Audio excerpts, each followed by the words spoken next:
It takes us into the most transformative theme, digital transformation. Today we explore future of health tech, digital infrastructure, connectivity, enterprise software and AI technologies, which will accelerate Tanzania's journey to that vision 2050.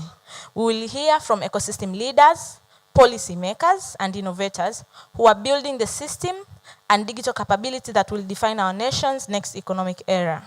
So engage, learn, ask questions, visit the booth outside, collect business cards, make friendship, partners, and all that today. Make sure you do not leave here just as you came. Aya, asanteni sana. Thank you for being here. Thank you for bringing your energy. And let's make this day as impactful as the days before. Karibuni sana, sana, sana. A round of applause. So now, as an MC, I would like to call one of our startup for Startup Spotlight, Brick, for a pitch. Not pitch for competition, but rather to share what they do, because they have a booth outside. So they would have like 3 minutes to talk about what they do, and you could reach out to them for partnership, collaboration, and things like that. Brick, karibuni.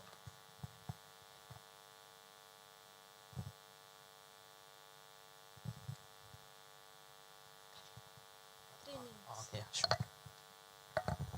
Hello. So this is Sik from Brick. I don't know if the presentation is ready.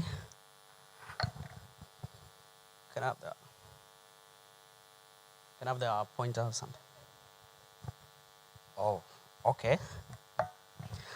Okay, so we are building a business communication platform. That's we serve of common channel that we use every day. We serve of SMS, voice, and WhatsApp. So basically, what we do is trying to break a gap which other business communication platform has been trying to, but we think we have like a better way. So,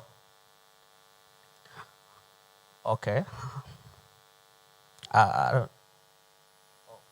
Yeah. So what is happening right now in Nikomba? We African, we don't work well with emails and other communication channel that Western culture used to. So what we do most, we work over WhatsApp. So as if you go to Kariako or you go somewhere else where business is taking place, you can see these people are communicating over WhatsApp, SMS, and most of them like communicate over social media. So you can just see like a customer is making orders over Instagram, then the order is processed on WhatsApp, then the payment is then they make payment of mobile money. So to channel all this communication to make them in one route, so you can get a grip of what your customer want, and also you can communicate back. Like next time, if you want to communicate with your customer, or you want to send them campaign, or you want to complete the sales, that's what we do. So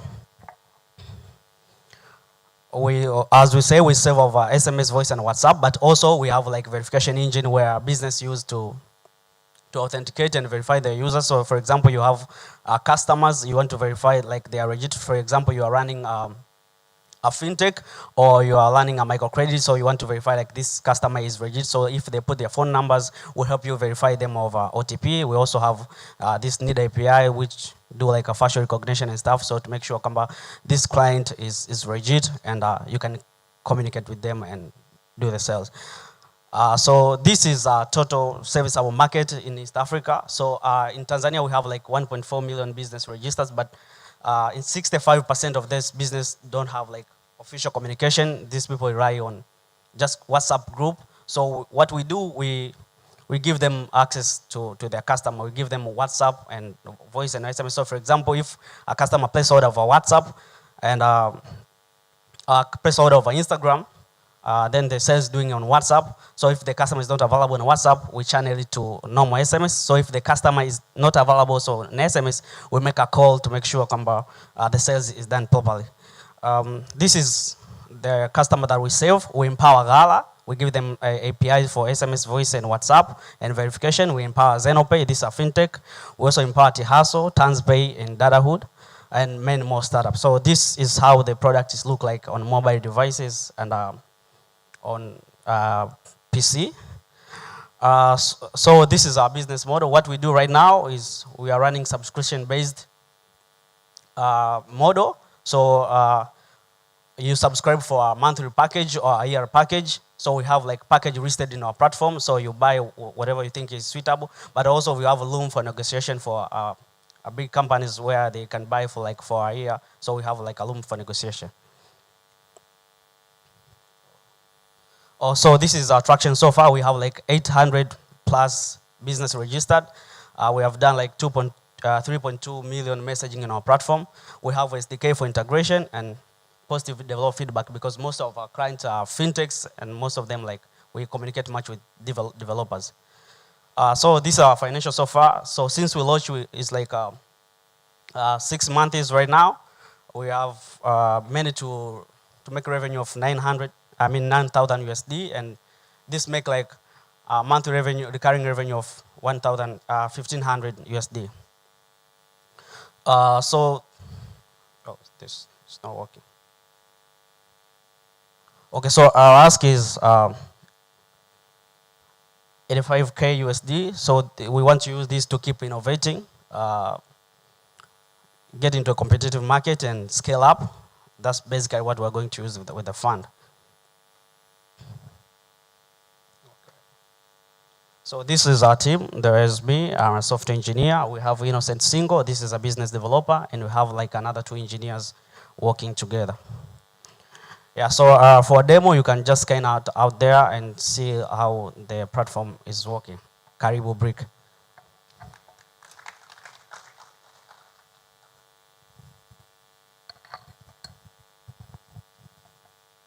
Asante jamani, makofi. It takes a lot of courage to be here to pitch. Thank you. So this morning, to begin with, we have one of our key partners for Tanzania Startup Week, Benjamin Mkapa Foundation. I would be calling the CEO, but because when I call her, she'll do a partner remark and a keynote speech for the next session that is around health tech.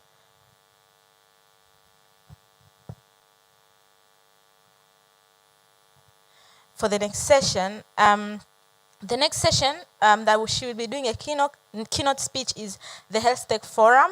It is hosted by Benjamin Mkapa Foundation.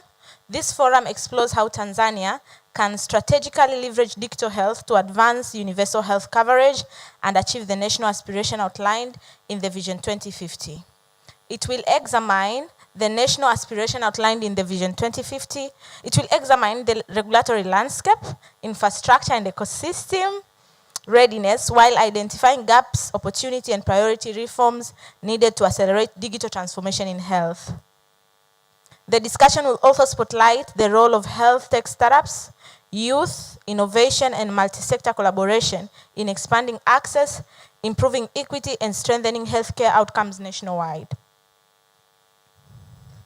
So I'd like to call Ms. Ellen Senkoro, who is a renowned leader in public health with over 28 years of experience working with the United Republic of Tanzania. She boasts a 3-dimensional understanding of Tanzania health sector with a rare blend of experience working with government of Tanzania, multilateral organizations like UNFPA and NGOs. And currently she is a CEO of Benjamin Mkapa Foundation. Ellen is also a medical doctor by profession, with a master's in public health and an award recipient of honorary doctorate in science, DSc. Sijasoma. But a round of applause for her kwa kweli. This is a very nice CV. Tumpigie makofi tafadhali. Karibu Dr. Ellen. Okay. So, good morning. Habari asubuhi. All right. So I'm very honored to be here today. I'll make some few opening remarks and then I'll proceed with the keynote address. Ready for the panel session forum. So may I acknowledge the presence of, I don't see the CEO of Tanzania Startup Association, but at least I understand the management is here. May I also recognize my board member, Board of Trustees, Dr. Maria Mamur from Mkapa Foundation. government representative, development partners, innovators, entrepreneurs, and distinguished guests, ladies and gentlemen. So on behalf of Benjamin Mkapa Foundation, it's a great honor to join you for this TSA week. This is my first time attending such a forum, which is being organized by Tanzania Startup Association. I've just been following it up virtually, but physically this is my first time. This week, I know it's more of celebrations of the incredible potentials of our startups, but more powerful reminder of the role of entrepreneurship that plays in shaping the future of Tanzania. We gather here today as a pivotal moment, moment, whereby Tanzania is about to embark into the journey towards Vision 2050, a vision which is prosperous, industrialized, and globally competitive nation. That's where we want to see ourselves by 2050. Furthermore, this week event is a direct reflection of the collaborative spirit needed to turn that vision into reality. The partners gathered here, from investors to corporates, from development agencies to non-state actors, and educational institutions, are united by a shared commitment to empower Tanzanian entrepreneurs. Ladies and gentlemen, as I represent the Benjamin William Mkapa Foundation, we are proud to stand here not only as a long-standing advocate for universal health coverage, but also as a committed partner in advancing Tanzania Vision 2050. Our mission has always been to strengthen health systems, empower the health workforce, and ensure that every Tanzanian, regardless of location or income, has access to quality, equitable, and sustainable healthcare services. We recognize that achieving universal health coverage requires more than policy commitment. It demands innovation, creativity, as well as multi-sectoral collaboration. That is why such gatherings like these are very important to us. The startup ecosystem brings fresh thinking and enables solutions that can address real health challenges that we're encountering, especially in digital health, where technology is transforming the way services are being delivered and being accessed by the people. Distinguished guests, as one of the partners for this TSA Startup Week, the Mkapa Foundation is especially delighted to host and support this Digital Health Tech Forum. And this forum will enable each one of us to intentionally align ourselves with the National Digital Health Strategic Direction, as well as the National Startup Frameworks which are coming, which emphasizes the integration of digital tools, stronger health information systems, improved data use for decision making, and enhancing service delivery efficiency. By creating this space for such a dialogue and innovation, we aim to complement national efforts and support an ecosystem where digital health solutions become more meaningful and can contribute to the better health outcomes for all. We firmly believe that digital transformation is just not an enabler, but a catalyst for a healthier, more resilient, and more equitable Tanzania. This extends from telemedicine to electronic health records and data-driven health workforce planning, as well as digital innovations that are offering pathways to close persistent gaps, especially in underserved and hard-to-reach communities. During the forum, we look forward to engaging with innovators who are boldly pushing boundaries and designing solutions that align with national priorities while responding to the community needs. Your creativity and commitment brings us closer to realizing a Tanzania where no one is left behind. Distinguished guests, ladies and gentlemen, as I wind up my remarks, kindly allow me to sincerely extend our appreciation to the Tanzania Startup Association for creating this important platform for learning, networking, and collaboration, and also for recognizing the central role that health and digital innovation plays in the nation's development journey towards Vision 2050. To all participants, I encourage you to collaborate, explore, and challenge assumptions. Together we can harness innovation to strengthen our health systems and accelerate the path towards the universal health coverage. Asanteni sana kwa kunisikiliza, and I wish you an inspiring and impactful week. Asante. I guess I just proceed now with my keynote address, ready for the forum, right? Where's the moderator? Good. Hi, asante. So, I decided I'll be doing a presentation. It's more of a teaser, kuchokoza mada ili wanavokuja kwenye mdahalo basi maybe they can swim within these pointers which I'll be bringing forward. Next slide. I thought I should use this opportunity also to introduce Mkapa Foundations. Next slide. Who we are. This is an organization which was founded by former President Mzee Mkapa miaka 20 iliyopita. I mean 2006. We're going to be 20 years old in April next year. Na hii ni technical hub and a thought leader kwenye maswala mazima ya health systems strengthening within the country. Our work has mostly been within Tanzania with a plan to go beyond the borders in the next year. So we've worked in Tanzania mainland and in Zanzibar, and we complement the government development agenda or priorities. Our vision is to have healthy lives and well-being. We want to contribute to healthy lives and well-beings for all in Tanzania and the rest of Africa. And our mission is really to see better health outcomes through innovation, and particularly in health system strengthening. Next slide. This is just a snapshot of our coverage. Can you go back? The map, how much we've been investing on health programs across the country. As you can see, we've run several projects, more than 30 projects for the last almost 20 years. Na tumegusa kila mahali, lakini kikubwa zaidi nafikiri tunafahamika ni kwenye upande wa ku-strengthen health workforce. Kwa maana ya kuimarisha upatikanaji wa wataalamu wa afya nchini, either katika kuzalishwa au wale wanaozalishwa kutoka vyuoni, then how are they absorbed and are getting opportunities to deploy their skills that they've achieved. So we've hired more than 13,000 health professionals countrywide, and they're working across different facilities nchini, especially in mainland na Zanzibar. Next. So, going back to our discussion. Najua hapa wengi ni wataalam, and I think it's okay I'm mixing Swahili and English, right? I can see some of our brothers and sisters here. I hope you are comprehending, yeah, with the Swahili that I'm. Uko vizuri? Kidogo. Asante. Kama haelewi basi utakuwa unamweleza. Haya, kwa hiyo digital health tunafahamu lazima iangalie tunaenda wapi kulingana na the Tanzania Vision, dira yetu ya taifa ya mwaka 2050. Na utatambua kwamba yote digital imekuwa centered kwenye technology na innovation, kuhakikisha kwamba ile Vision 2050 inasema kwamba tuwe na watu ambao wako wana afya.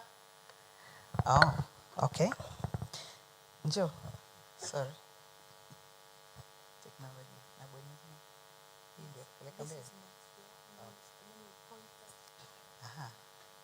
Okay, thank you. Thank you. So, vision yetu ya dira yetu inasema kwamba tunataka kwamba tuwe na watu wenye afya ambao wako skilled and innovative ready society. So we are featuring very well in our Vision 2050 of this country with the universal access to quality health care. And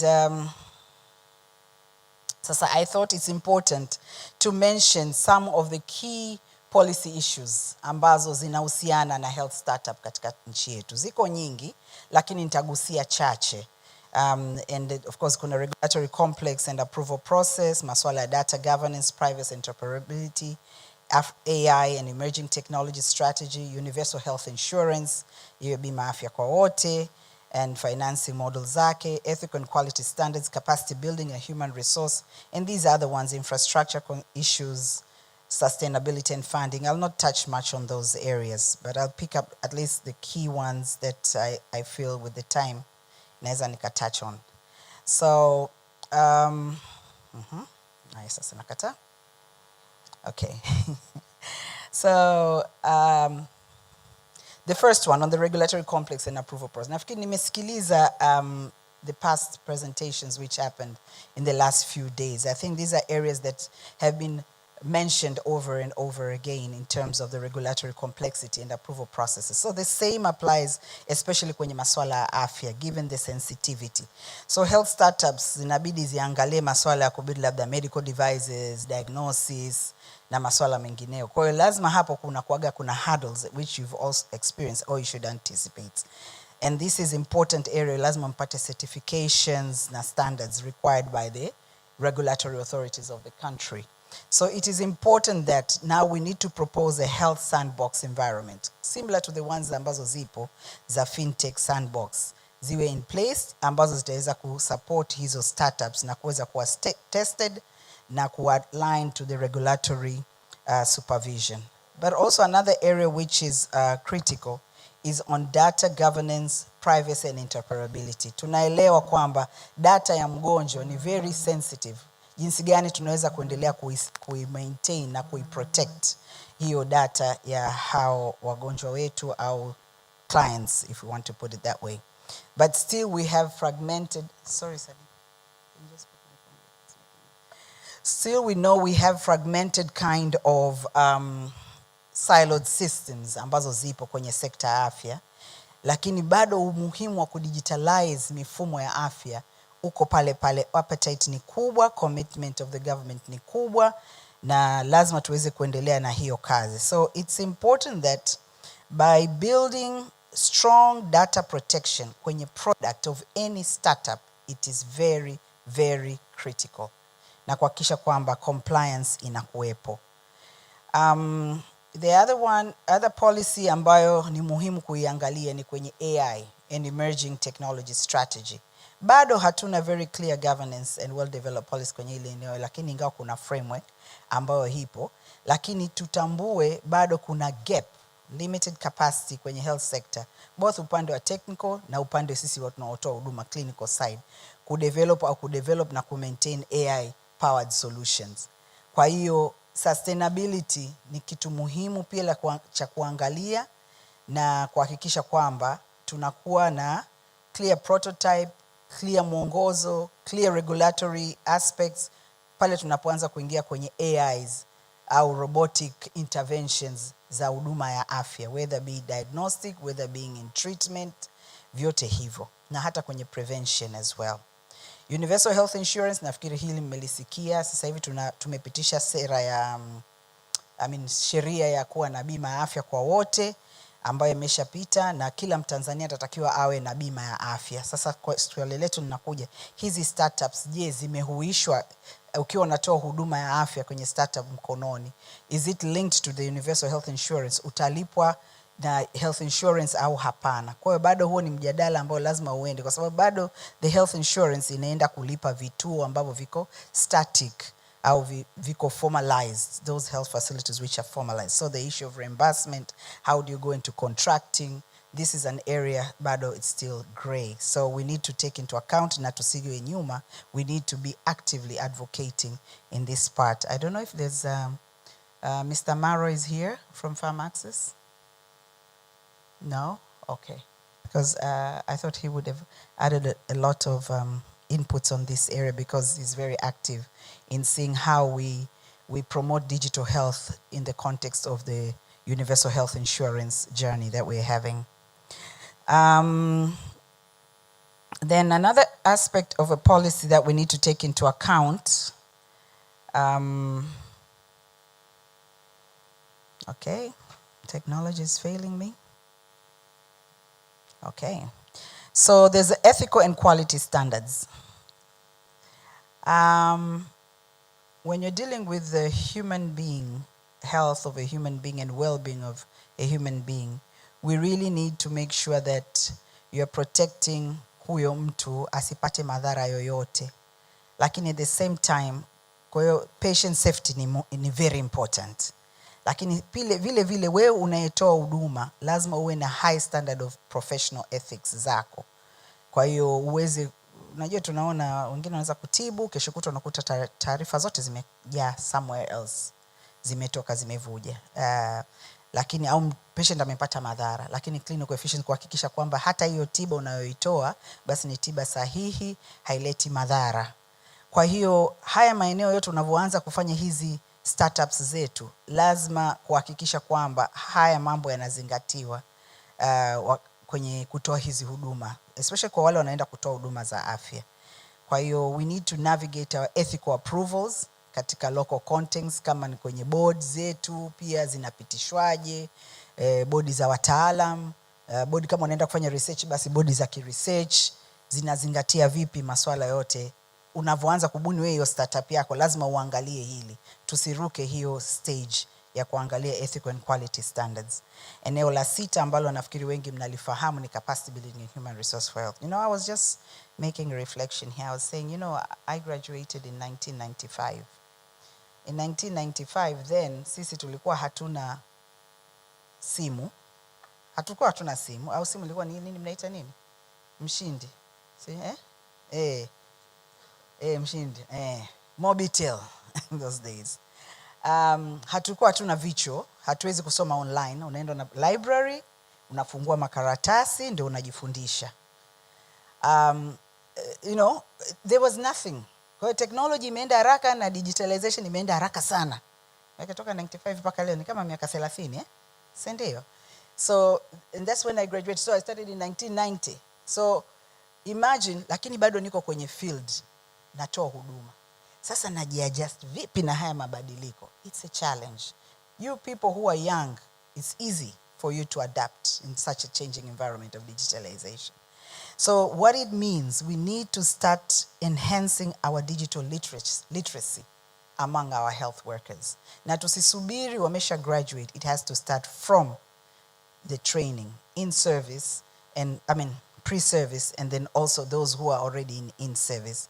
So I think this is very important. How do we expand digital? And sometimes it's just the basic digital literacy. Leave alone the other things ambazo ziko more complex, ya kusema labda AI na vitu vingine. Kwa hiyo this is an area I feel we still need to invest a lot. On the tech side, there's need for more skilled talent in AI, data science, health informatics. Slowly, and we must appreciate most of our universities now wanaanza to create such trainings kuendana na wakati. Other policy issues nafikiri hizi sitagusa sana: infrastructure constraints, sustainability and financing, stakeholder coordination is important, na equity and ethics and health access. However, I wanted to just highlight a little bit, nitaenda haraka mtaniambia kama mdango umekwisha. Hizi policy lazima tuwe tunaangalia risks na opportunities zake, na mimi nitagusa zaidi kwenye opportunities, fursa. Kwenye fursa, kwa mfano kuna digital health strategy inayokuja ya miaka 5 ya 2025 to 2030. Sasa ni muhimu sisi tuweze kujialign na hiyo digital health strategy, tuielewe vizuri. Let's read it, let's internalize it. Lakini pia sekta huwa ina health sector strategic plan yake, inatoa miongozo, inatoa plans, priority ni zipi za kufanya kwa miaka 5. Sasa tusitoke nje ya pale. Kwa nini nasema hivyo? Kwa sababu ukiweza kuenda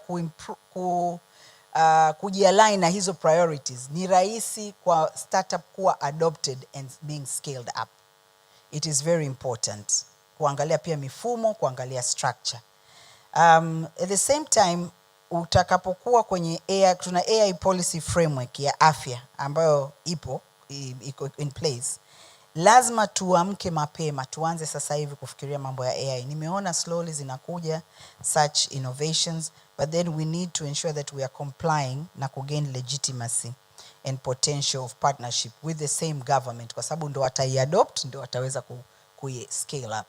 Then another issue which is on equity and universal health coverage, nimeshazungumza hilo, sitataka sana kusema, lakini ni vizuri sana health startups zetu tuziangalie zinaendaje sasa kuongeza universal health coverage, maybe kutumia telehealth, community health and na data driven information for decision making. Tuanze kwenda huko kulifikiria pia. Capacity constraint nimeshalieleza, huwezi kusema unawatoa watu wote unaenda unawafundisha pembeni. We need to have a blended kind of models, hands on at the same time na practicals. Practicals at the same time kunakuwa na virtual online trainings. Hiyo ni vizuri pia kuweza kuconsider. I know we have the startup policy and the development, tusikae nyuma wale wadau wa sekta ya afya. How are we engaging? And I'm really happy TSA, Tanzania Startup Association, walikaa na sisi Mkapa Foundation kulijadili hili, na tusikae nyuma, because sometimes we are tuko nyuma sana, but maybe we could be actively engaged when the startup policies coming in, when there's startup allocations, financing coming in. Can we also have the voice of the health sector also featuring in there, ili accelerate digital health? Then another thing, the future. My last slide, few slides. The future is very promising. I was asking myself, tunasema tuna startups more than 1,000. Have we done any assessment? Do we have any data? And maybe I don't have it. How many of those startups are within the context of digital health? Ni majority or ni minority? Maybe that is something would love to hear more, maybe from the Tanzania Startup Association. Lakini it's quite promising in terms of, we know the expansion of mobile health solutions. Sasa hivi tuna mobile health apps, na naona hili ni eneo ambalo tumelifanya vizuri sana, and we should do more and more. But now looking at telemedicine, disease prevention and wellness. And this is an area, tumeanza kuingia kwenye disease prevention kidogo na wellness, but this is an area that we really need to invest, kwa sababu it's better to prevent than cure, na inakuwa ni cost effective hata kitaifa kuweza kupunguza maradhi.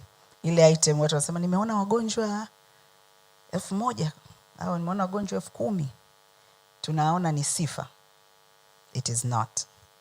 We want to see less people getting diseases, because we want to have a productive society.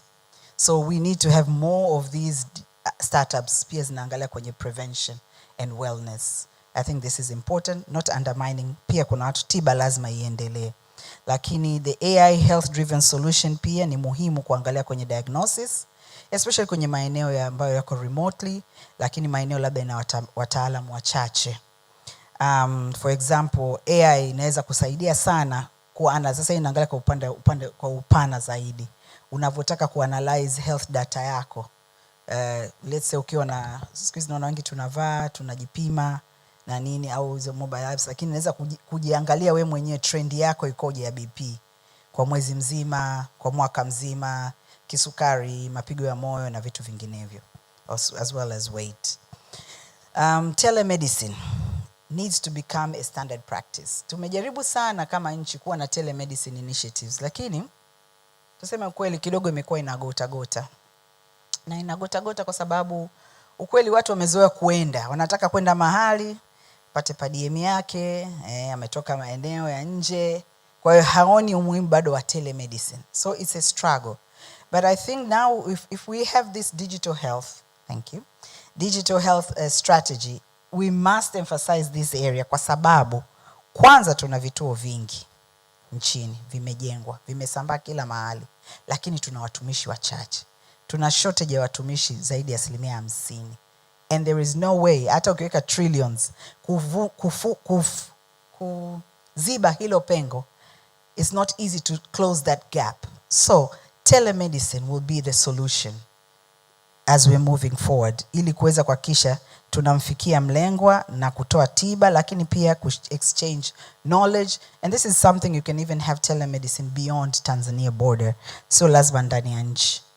And then another area of future look we need to look at is on enhancing healthcare delivery in the rural areas. Tuna decentralized health systems, healthcare professionals wako kule. How can we have these mobile clinics? Nafikiri tumekuwa tunalifanya vizuri, lakini tuna community health workers. Sasa hivi Tanzania ina plan kuwa na 137,000 community health workers by 2028. Tuna watumiaji hao community health workers kuempower jamii na kutumia hizo mobile apps kumonitor health data na kadhalika, na kutrack patients, following up patients. So this is also an opportunity. Then of course the health literacy sitataka kuzungumzia sana, hilo nimeshalisema. Integrated health systems and data exchange, nafikiri hili bado tuna challenge kidogo. Tumejitahidi sana kwenye electronic health records na health data platform, lakini lazima sasa tuende tuna digitize our hospital patient monitoring systems ndani ya hospitali. kumonitor labda adherence zinakwendaje kwenye hivyo vituo. And then another part which I think is important, integration of mobile financial services with healthcare. Nafikiri hili pia tunaenda vizuri. Tunaweza je kuwa na health insurance via mobile phones zetu ambazo zimesambaa kila mahali. Ongeza kidogo, songesha mpaka unaweza kupata health insurance yako. And then also even the payment part. How do you enhance payment of different services that are already in your hospitals? Hili linafanyika lakini bado demand ipo kubwa, gap bado iko kubwa. Na eneo la mwisho nilizungumza lile la preventative healthcare. Kuangalia sasa the future of healthcare lazima ishift kwenda kwenye prevention models, where digital health solutions itafocus kwenye kumonitor health status na kuhakikisha kwamba potential health risks zinakuwa addressed. Final key trends that we need to watch. 5G and better connectivity is coming up. What does it mean in the context of digital health? Kwenye telemedicine na remote health monitoring. Health blockchain, it's important kuhakikisha, nimelizungumza tena, secure patients data na privacy ni very very important. Tutaenda sasa kwenye medical legal. Watu ukiona data zao zinazunguka, kesho kuta tutaanza kushtakiana, watu watafungwa na kadhalika. Kwa hiyo hii ni vitu lazima tuweze kuwa aware of. And finally, of course, the wearable aspects ambazo zinatusaidia monitor ourselves in terms of fitness, health, and also well-being. Final conclusion, the future of digital health is very optimistic in Tanzania. And with the right investment in technology, infrastructure, and education, Tanzania ina potential ya kuwa a leader in digital health across Africa. Na lazima tuendelee kufanya combination of the different aspects that we have, the mobile technology, the government support which is trying to come in very aggressively to improve the environment, the policy ya kuweza improve hizo digital health innovations and ecosystem yake. Kwa hiyo we have to position ourselves and take advantage of these all factors that I've mentioned earlier on the policy improvement, but also the whole aspect of, I see very many youth entrepreneurs, very bright, and wanaweza kuinnovate good digital health innovations ambazo zitasaidia sana katika kuimarisha huduma za afya. Asante sana.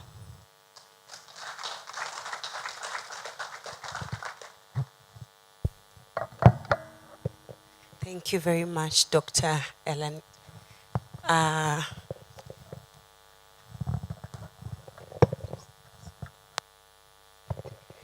Asante sana. I think I was very, what's the word? Flabbergasted when I realized that you have witnessed both the transition from Mobitel to iPhones, and now you're about to witness iPhones probably to, I don't know what AI is going to bring. Thanks to startups and innovation, we are going to see that. Let's put our hands together one more time. Asante sana. So as our theme says for this year, positioning startups for Vision 2050. And the goal for Vision 2050, if you are to put it into very few lines, it's creating a Tanzania that is self-reliant with an upper middle income, to become an upper middle income country, meaning a 1 trillion economy. And we cannot do that if we are not hatuna afya njema, si ndio? Au? Yes. So I think this topic this morning is quite very interesting because it's very important to see what innovation is coming up around the area of health and aligning it with the whole ecosystem of startups and innovation. So in our next discussion, we are going to have to explore and examine the current regulatory landscapes, infrastructure, and ecosystem readiness while identifying gaps, opportunities, and priority reforms needed to accelerate digital transformation in health. This discussion will also spotlight the role of health tech startups, youth innovation, and multi-sector collaboration in expanding access and improving equity and strengthening healthcare outcomes. To moderate this session, will be joining us on stage the head of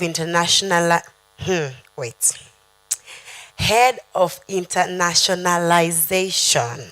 Yes. Head of Internationalization and Convocation Unit, Muhimbili University of Health and Allied Science, ama wengi tunaifahamu kama MUHAS. Let's put our hands together for Dr. Mariam Amour as she comes up on stage. Asante sana.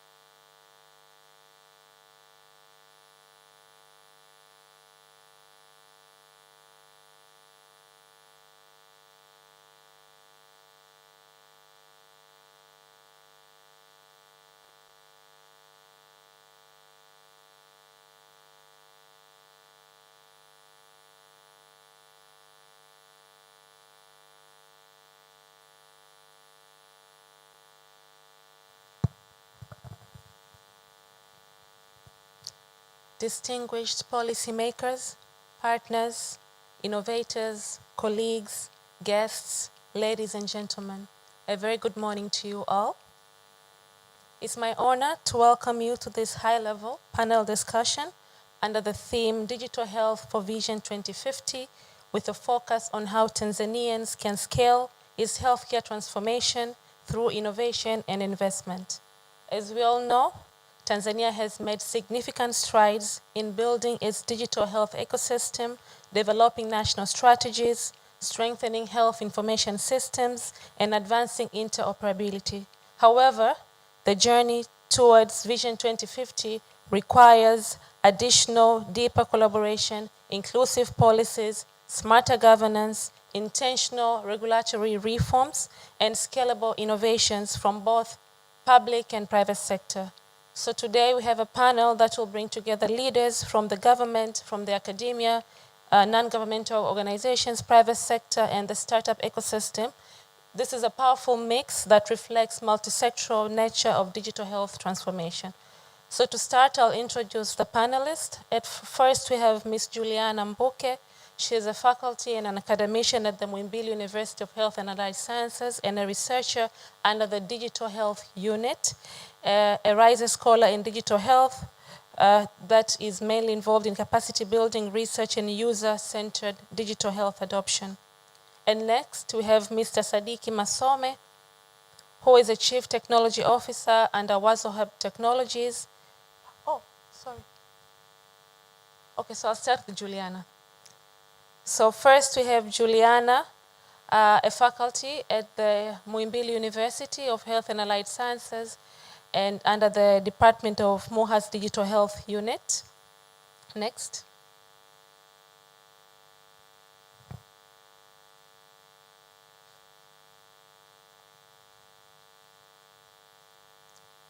Okay, and we have Mr. Edwin Nyela, who is a Senior Health Information System Advisor at Entersoft.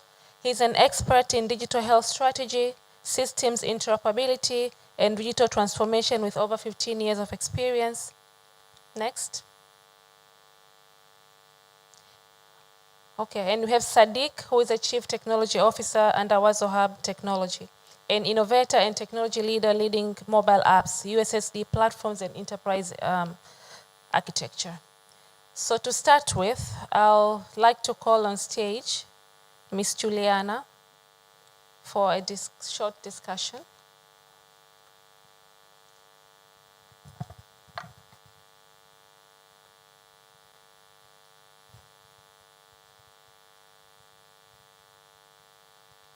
Hapa tunakaje?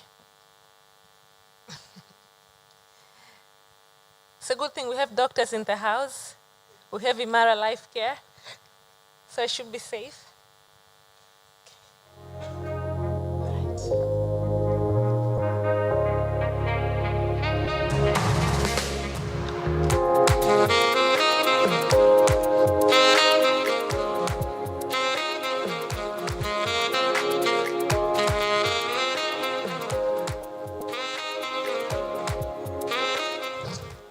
All right, Juliana. Muhimbili University is one of the leading universities in the country. and the African region that also stands as a key technical advisor to the government on digital health interventions. So from your perspective, how do you view the role and potential of digital health startups in strengthening the health sector?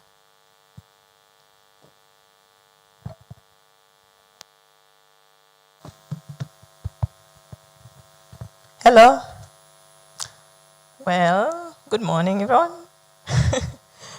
Okay, so let me start with the role of these digital health startups. In recent years, up to date, digital health startups have becoming the critical accelerators in transforming the health systems in general. Most of these startups, the development methodology of most of these startups are agile, which enables them to design these startups which are context specific, but also they can be easily scaled, and they are quite affordable. All this makes these startups to be able to easily fill the gaps in health service delivery. But then again, these startups are cut across all domains of digital health, starting from the e-health. I think we are all familiar from the keynote speeches. We have telemedicines, we have telehealth, we have m-health, we have clinical information systems, and up to artificial intelligence, and we have big data analytics and genomics and so forth. But we have to take note that these digital health startups complement the national efforts by driving, let me put it in the right word. They drive for data-driven decision makings using these systems with the way they are being developed using the big data and things like that. But also they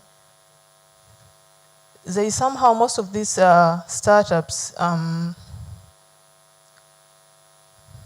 may I use Swahili? Okay. Okay. Startups nyingi zimetengenezwa in a way zina communicate with the end users but also the community itself. Mfano mzuri tuna hii, kama mnakumbuka familia na UCS, Unified Community Systems, ambapo imetengeneza kwa ajili ya matumizi ya hawa kama ni CHWs to the community. So they use tablets which have systems, they wanatumia populated data kwa ajili ya matumizi ya jamii. Kwa hiyo ilikuwa nataka catch up kwenye hiyo part. But also vision of 2050, but also they aligns with the digital health strategy. Actually, it's a digital health transformation strategy 2025 to 2030, because the digital health strategies aim to strengthen the, how do I put it?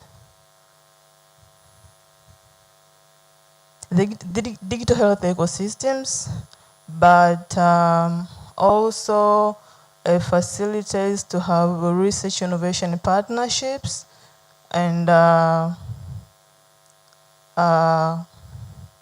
kuongeza juhudi katika kuachieve the interoperability of the systems you're using right now, because of the issues of having silo system in the health sector.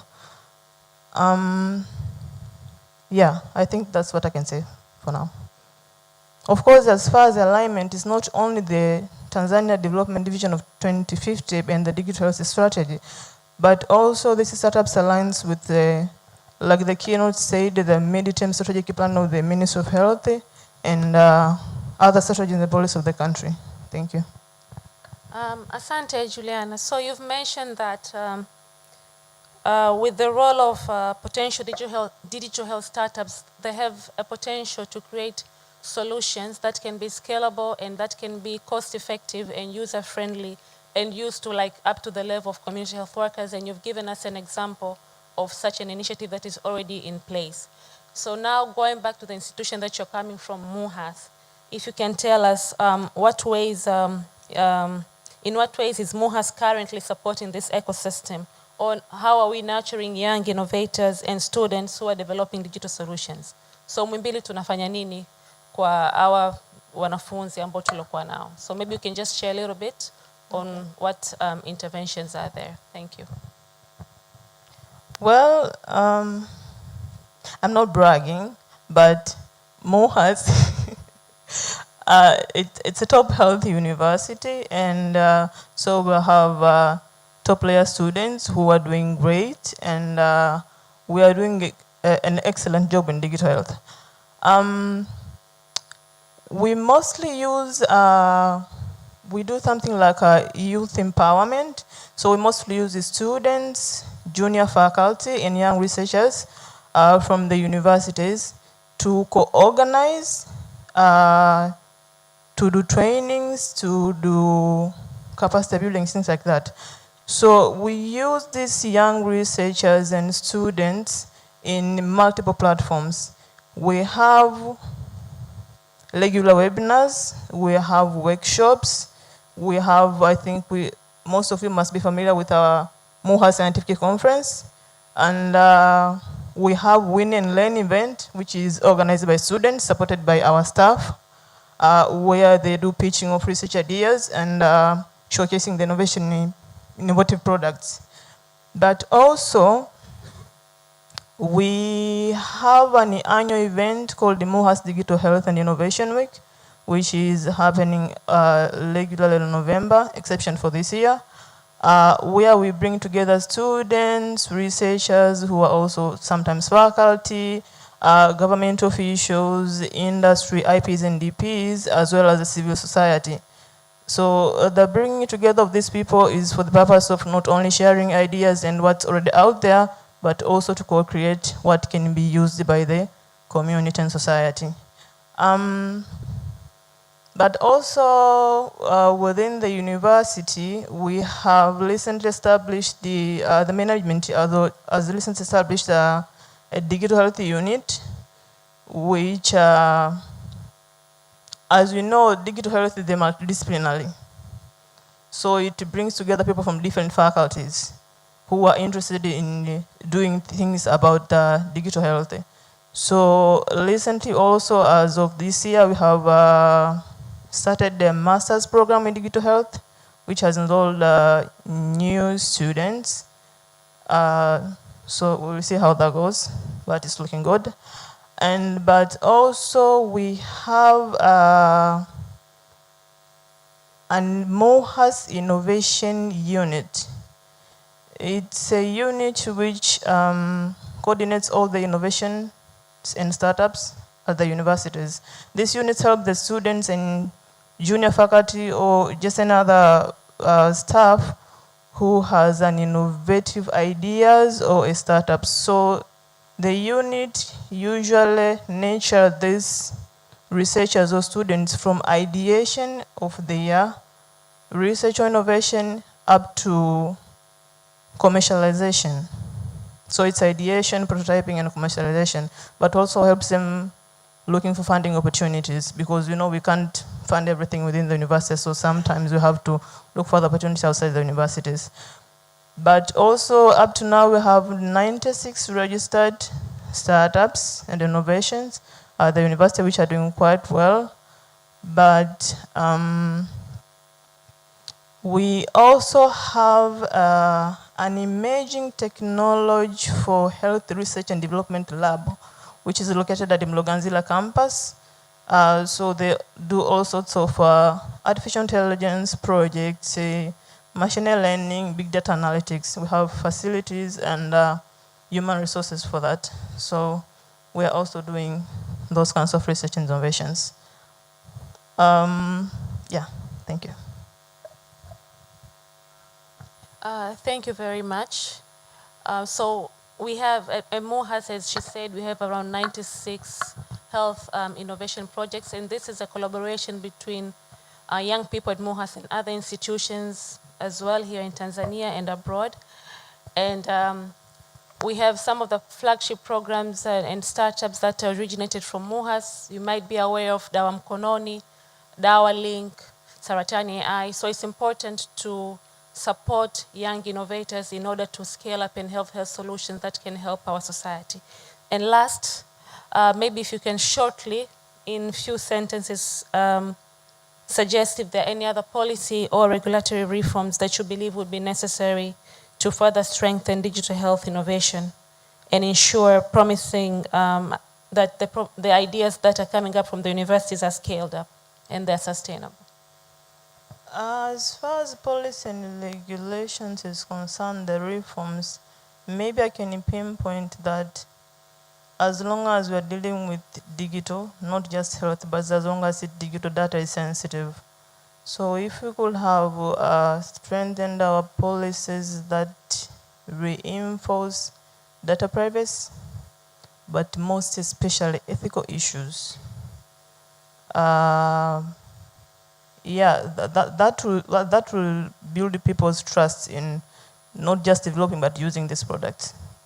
But then again, from a university's point of view, I think what the university needs to do is to align their research agenda with the national policies and strategies so we can all develop things that can be beneficial to, Very much, Juliana. A round of applause for Juliana, please. Asante sana kwa mchango wako. So tumemaliza na Juliana, tunamkaribisha wa pili. So we have Mr. Edwin Yella, if you may please come up.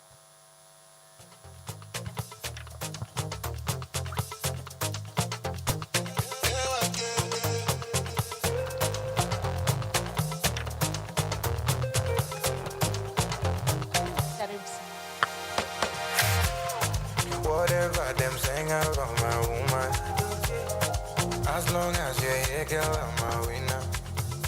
Don't worry about a thing. All right. Mr. Nyela, you bring a unique perspective, having worked as a faculty at MOHAS, a digital health advisor at the Ministry of Health, advising the US government, and now as digital health consultant at Entersoft Company. Drawing from this extensive experience across academia, government, development partners, and private sector, in your view, should digital health innovation and solution development originate from non-state actors, such as startups and private innovators, or would you rather have it that the government starts, initiates or take leads in innovation and then other members follow? What do you think? Thank you so very much for the opportunity to be here. I'm so grateful. I have worked with the Ministry of Health, both in the mainland and in Zanzibar, in this digital health space, both with the public and the private. Yeah, so in my view, digital health innovations, or innovations generally, they have to start with startups and private innovators. We know that innovation requires speed and flexibility, which the startups and private innovators really provide such an environment. And also innovation requires iteration, experimentation, and you find that environment is really very much provided by the private and the startups.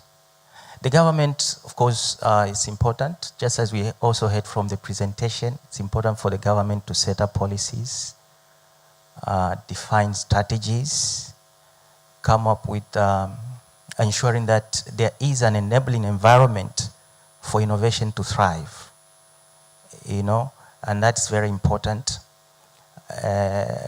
And looking at major global innovations, they have taken this model, successful ones, starting from the startups and the private innovators, and then taken up by the government. Though I must say it is not really clearly defined in our policies, recognizing the role of the private innovators and startups in this very important area of innovation, which I think it's important that these our existing policies, especially when we are looking at coming to Vision 2050, we have to make adjustment and also provide the environment for private and startup innovators to really thrive. Yeah, so I must say that the approach should be, it should originate from private innovators, startups, and then taken up by the government. And also, of course, the government can also have some, like in other countries, have some certification mechanisms where they audit these innovations, ensuring their safety, ensuring their alignment with national standards, and they certify them. So you know that when I see this application, for instance, it's an electronic medical record, it is certified, it can be used in any health facility, either private or public, it meets all the required standards, So you find that such an environment is important to ensure that innovations thrive. Yeah, thank you.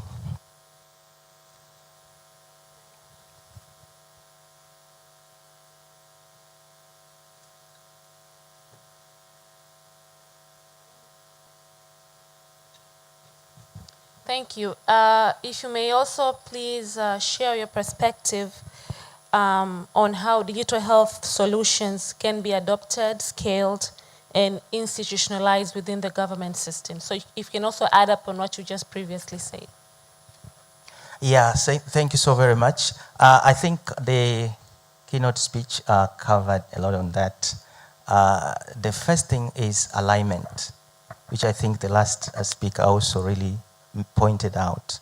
Alignment with the government strategies, and the policies, but also the standards that are defined by the government.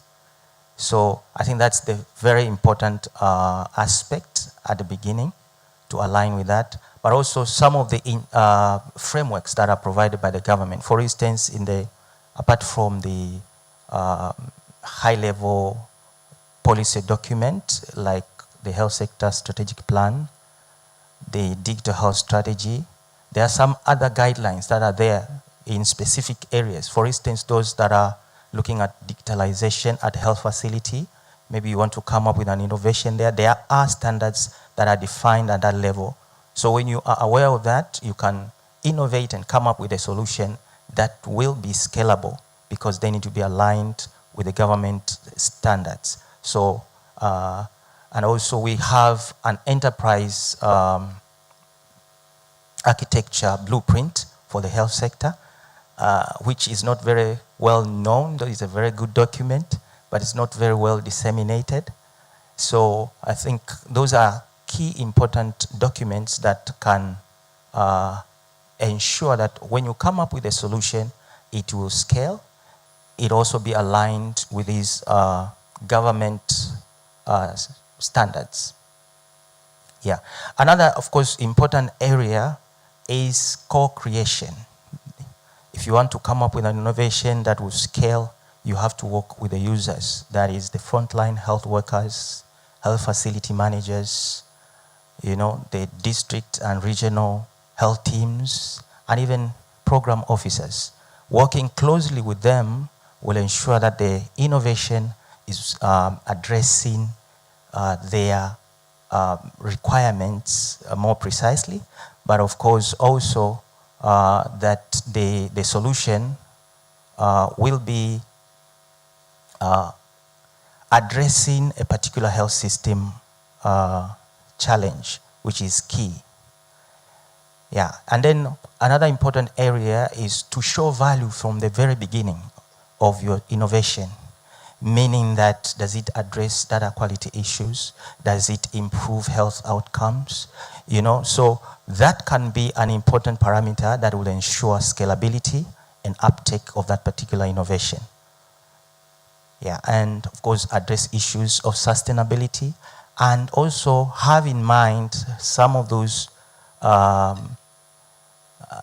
like challenges that exist in the context of use. Like in remote areas, we know there are connectivity challenges. So when you come up with an innovation, it has to take into consideration, such particularities, meaning that you have to have a solution maybe that can have an offline functionality, a system can work, and then once they have connectivity, they are able to synchronize with a centralized server.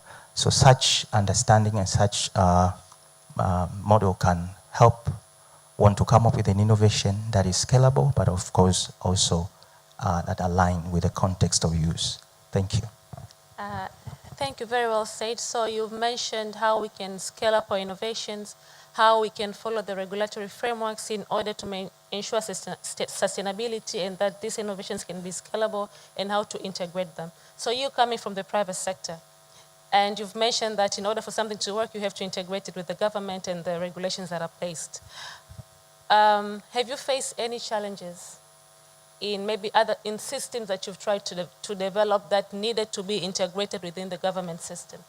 So what challenges did you face, if any, and what did you do to overcome these challenges so that your innovation or the system that you've created can be taken up and used by the end users? Thank you. Yeah, thank you so very much. We know, the health sector is very complex. It has a number of partners, a number of initiatives going on in parallel. And of course, that also reflects in the number of digital interventions on ground. So there's a lot of fragmentation. And also in the area of standards. That means we have systems that are there that are not standard-based, and therefore they are not interoperable. So one of the challenges that we faced is that of lack of standards, that you have an intervention to integrate a number of digital solutions, but then you find that these multiple solutions have different standards, but some, they are completely legacy systems that cannot share information. So such an environment, you have to come up with a way to ensure that the information is shared. And one of the things that we did, in one aspect, we had to use some common standards like secure file transfer, and also provide a mechanism at the health information exchange layer to translate that information in the required receiver's standard. So that way we were able to sidestep that challenge. But also in other areas, we also had to sit down and define standards. For instance, across facilities, you find that the way they define services is different. The same service can be,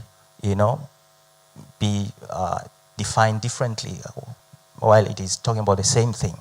Or one, the naming can be including a lot of stuff inside, while in other areas they can just break that down. So that way, when you want to bring that information centralized to make meaning across facilities and compare, then you find the challenge of lack of standards. So we had to sit down, define service standards that will ensure that this data, once you bring it at the central level, you're able to make sense of it, but also make comparison across facilities. Yes, that's another. And the last one, I mentioned that, of course, the uneven infrastructure development as you move from from the urban area to the to the rural areas. So you have to have solutions that are able to go with that environment. So in that, as I said before, we had to come up with an offline functionality. to ensure that in those areas they're able to use the solution, and once they have connectivity, they are able to synchronize and share information with the central systems. Thank you. All right, so one last question. So in order to cement this conversation on sustainability and moving from pilot stage and taking off, Dr. Ellen also shared that in her keynote speech and talked about, highlighted reforms that in government procurement process, financing frameworks, public-private partnerships, and other models that can be used in order to ensure integration and sustainability. So last, what are your views on this statement, and what are the practical solutions that can strengthen these areas to support sustainable digital health transformation? So just takeaways so that we can cement on this conversation. Yeah, thank you so very much. First, being there, while we had a lot of support from partners, and now, so we find that, for instance, in the health sector, most of the digital interventions were supported by partners. And you find that the support may even go up to 5 years, and then there's a transition at the end. And even at that point, you find that still you don't have funding from the government supporting it. So it's quite a challenge in ensuring sustainability. And one of the things that we have been proposing, I have been involved in the new strategy, and also coming up with an operationalization plan for the Center for Digital Health at the ministry. One of the things that we suggested is to come up with a digital health innovation fund, which can bring together all funding that can be used to support digital health innovation. And with that, the ministry or the health sector in general, they have a digital health, center for digital health, which provide a platform for different partners, both from the public and from the private, and even startups, to work with the government in improving digital health generally in the country. So with that in mind, we can have the digital fund there. There are issues that can be established, like sandboxes that can be used for testing digital innovation, which can be established there and supported centrally by that funding. But also these digital innovations that we have that are being used countrywide, they also have support from that. Of course, we can also borrow some examples from the basket fund that has been implemented for years at the health sector. Yeah, thank you so very much. Mr. Edwin, makofi tafadhali kwa Mr. Edwin. Asante sana. Wa mwisho sasa. All right, karibu Mr. Sadiq. Asante sana. From Friday, they know it. Tuko wote when I'm in everything. Tunapendeza, tunakimbiza, tunabaruza. Anywhere we go, we dance all night. Let go down, twende. Karibu. All right, so we have a brilliant innovator next to us here. To start with, do tell us, as a local startup, you continue to innovate, yet integrating your solutions into public systems has been slow and sometimes challenging. So what are the barriers that hinder this process, and what practical steps can ensure impactful startup solutions are adopted, certified, financed, and sustainably integrated into the government service delivery systems? Okay, hello. I'm not sure I have answers to all that, but I think when it comes to startups, particularly in the health sector, there are maybe 3 things that might need to be considered for the startups that at some point you may call them barriers or challenges or just things that needs to be taken into account if you're coming up with your solution. So one is the obvious one, the issue of governance and regulations. And the simplest way to put it is who needs to be registered or what needs to be registered. So you're doing your innovation in the health sector. So you have a company that is doing that innovation, right? And then maybe you have your service providers because it's a health sector issue. So if you're nurses, etc., and they have their own regulations. And then there's a mode of service delivery. So are you going to use facilities? Are you going to do home-based like what we are doing? And there are different regulations for all that. And when you come to the actual service providers, and then they also have their own councils, their own verification, their own regulations. So when we get to the actual engagement with the government now, you have PORAJ on one point, then you have Ministry of Health at another point. So all that's a question of what needs to be registered, where do you go to register what. I think that has been an issue for most startups because they just think of, I want to develop one thing and then I deploy. Before you know it, you're told, oh, no, because you want to engage doctor, there's this council to engage, there's this ministry to engage. You're going to touch facilities, then there's this certification that you need to go through, and that becomes very confusing, I think, and it's something that needs to be taken into account. And then the second part is the technical aspect. Or the interoperabilities, etc. So there's also not a lot of clarity, especially when it comes to innovation that touches government systems. So if you want to do your innovation that goes into health facility, then everything changes because there's a whole range of reporting mechanism through the government schemes, etc., and they have their own systems. So how can you coexist with the government systems? And I think one of the issues that brings complexity there is the sensitivity. So as we know in the country, the government owns the data. So you can have your very good innovation, but the minute you have served a client, maybe a cholera case or whatever, depending on your innovation, how you use that data, where you share it, how you communicate that data is not it's not your own data. You need to align with the government setups, etc. So that sensitivity, I think, is also another area that is a challenge.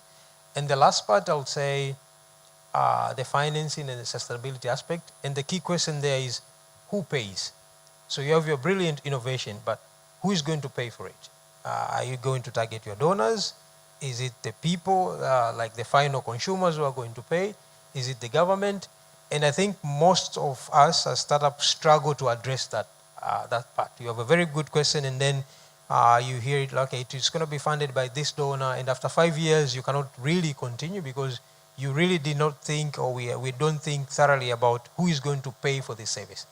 And traditionally, we know healthcare is looked at as a free service. It's like education, etc.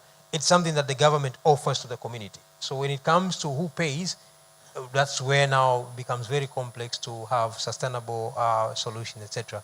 So in terms of what needs to be done, I think for startups, what we have done, we've evolved. We have done projects with donors, funded, etc. And now the project that we are doing now is a social enterprise, which ideally the clients are going to pay with partnership with private sector. I think all these other things like regulation, etc., it first boils down to answering the question, who is going to pay? Who are your beneficiaries? If you understand who are the beneficiaries and who is going to pay, who is willing to invest on your solution, then the rest becomes easy. You know, when there is money, when there's a good solution, all these other things, like the government will help you with the regulations, you'll have partners who will support you and all that. So I think to simplify the worry, the headaches about the challenges and regulations is just for you to understand who are your beneficiaries and who is going to actually pay for your solution. Then the rest becomes a bit easy to navigate. Okay, thank you. So you've briefly mentioned about the healthcare product that you're working on that is under the Imara Horizon Company, which is a subsidiary of the Benjamin Mkapa Foundation, and recently introduced the Imara Life Care product, which is a dual application integrating digital and in-person home-based care services. So maybe if you can tell us more about this unique health platform and why should we be interested to use the platform as healthcare providers or as patients or other partners? Yeah, so Imara Life Care is a home-based care health service. And I think being a healthcare solution, the primary thing that we have to address is health. So what Imara first and foremost addresses is what the doctors, I'm not a doctor, but I've been living with them for the past year or so developing Imara and other projects, is what they call continuum of care. Like you have your clients who go to the hospital, maybe they have done some operations or maternity care, etc., and then they go back home and they need to get continued support. So the first thing that the platform is doing is to facilitate that continuum of care. We want to make it easy for clients, whether you're at home or you're on travel, etc. If you have certain services that can come to you, we need to make it easy for you and to make sure you get the information that you want. So we are trying, for example, in that area to partner with some facilities who are offering clinic solutions. So they see patients maybe once a month or every after 2 months. But when these patients go back home, they need to be attended, and their doctors, when they go back for their clinic sessions, they need to know what happened at home. So that element of continuum of care is what Imara is trying to address as the first important thing. And then the second thing is we want to simplify reach. So you mentioned about clients and service providers.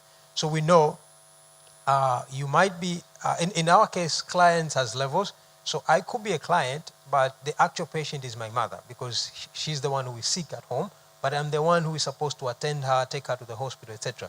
So we want to simplify reach in the sense that when my mother is just at home, I can organize through the platform and the doctor will go to my mother and attend whatever that needs to be attended that can be offered at home. So that simplification of reach, it makes it easy now for the service providers to reach clients, but also for the clients to get services. So if you go into the platform, you request for a service, etc., it becomes very easy for you, regardless of where you are, to get the service that you're looking for. And related to that, we also want to address the aspect of convenience. So we want to make it easy for people to get services. We know the world now, people are very mobile, so you cannot really fit in all the care and services that you want. And that's why for most of us, you really have to be seriously sick to go to the hospital, because to fit in your schedules, to fit in your cares, etc., you'd rather wait for it to get serious before you get the actual service that you want. So I mentioned, for example, if you have your mom who is very sick, or maybe not that very sick, or issues like Dr. Ellen mentioned before, prevention, nutrition, etc., they are looked at as luxury services, but maybe because it's not easy to get such services. It's not convenient. You have to leave your office to just go to talk to someone about meal plan. It becomes a luxury because the things that you have to sacrifice before going to the hospital to talk to someone about meal plan, it becomes a luxury. But what we want to do with Imara, with the online services, with the ability for someone to come to you, we want to make it very convenient for our customers and for the clients that we're going to deal with. Are there any other collaborative opportunities with Imara that you can? Yeah, so primarily Imara itself as a baby is a collaborative effort. And that tells you a lot about how much we love collaboration. So Imara as a solution, it has Benjamin Mkapa, who is leading the health component of the project. And then we have Imara Horizon, who is leading the project management. There's a lot of recruitment, quality assurance that they are doing. But also we have us, our Wazo Hub, who are managing the digital platforms. So that tells you, like, if you're going to work with Imara, it's a collaborative environment, because to start with, we are all different partners. But apart from us as the founders who came up with the idea, who are working on this project, there are areas that we are looking forward to get more partners. The first one is service delivery, because there's a lot that needs to be done in Imara. So we are selling, for example, equipment for home-based care delivery. We're working with nurses, with doctors, etc. So we are looking for partners that can help us to offer services in different areas. So that becomes the first thing that we're really looking forward to get partners. But also we have areas in terms of operations. So we've been in discussion with banks, etc. There's a lot of payments that needs to be processed through Imara. There's a lot of services that needs to be deployed through the platform. And the mobile network operators, the banks can really help us, and other partners as well. So we are looking for partners in that area as well. So the operation aspect, how can we get partners? But also we are looking for partners in terms of impact, because traditionally we know this project in the health sector, they work with donors, etc., companies with CSR, etc. So we want to also incorporate the social impact aspect in terms of collaboration. A good example would be, so you have a bank that is offering services to their clients, But as part of adding value to their clients, maybe they want to embed the home-based care as part of the service or as part of the benefits for them to open an account or to trade with them. So such sort of partnership, co-creation, coming up with products and solutions will really help us to scale, to reach more clients, but also to add value to our partners. So if we partner with a bank and we offer home-based care as an additional service, we are adding value to our partners' clients, not just to us as a project. All right, so it's just been the four of us talking, so we are going to welcome the floor. So if you guys have any questions, suggestion, comments, the panelists are here to respond. Anything from the floor? So you can, we have 3 speakers, so feel free to ask Mr. Edwin, Sadiq, Juliana, or even me. Do you want to ask anything or comment or share? Anyone? Okay.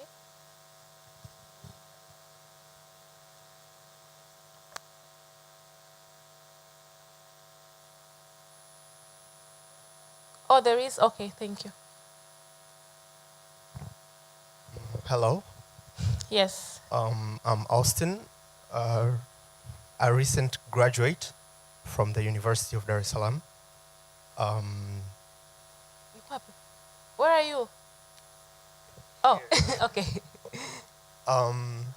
I'm actually an innovator as well, not particularly in the health space, but something related to it. And I'm currently working with the university, building a product. But the issue is, since this, the biggest issue I faced and I'm currently facing is bureaucracy. Universities tend to move so slow.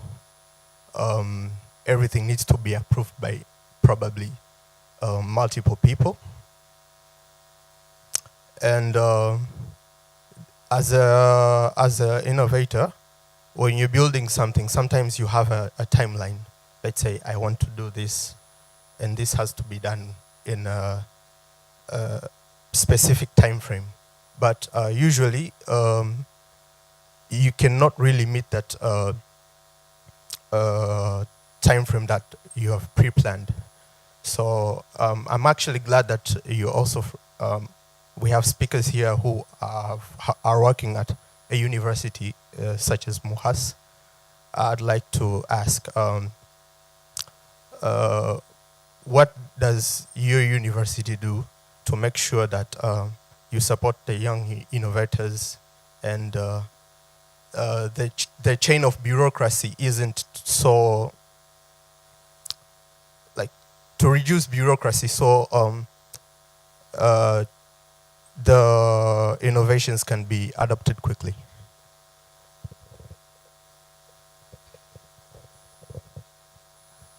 Okay, thank you. So I'm trying to see if my colleague from the innovation unit is here. So we have Dr. Nelson Masota, who is the head of innovation at the Muhimbili University.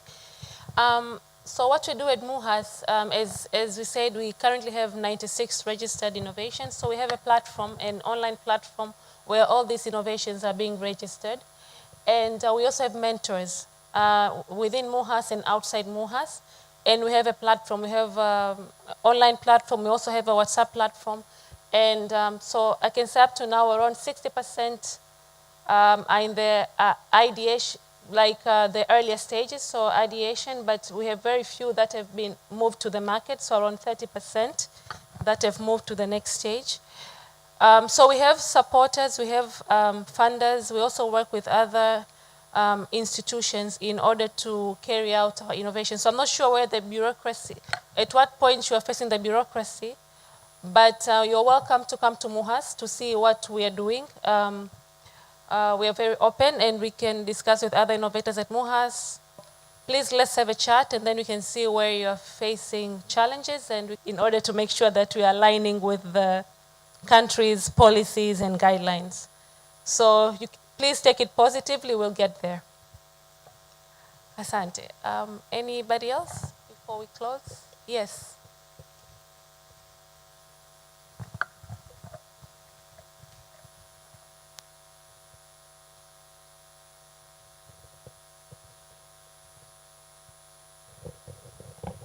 Thank you. My name is Johnson. I'm a second year student at the University of Ardi.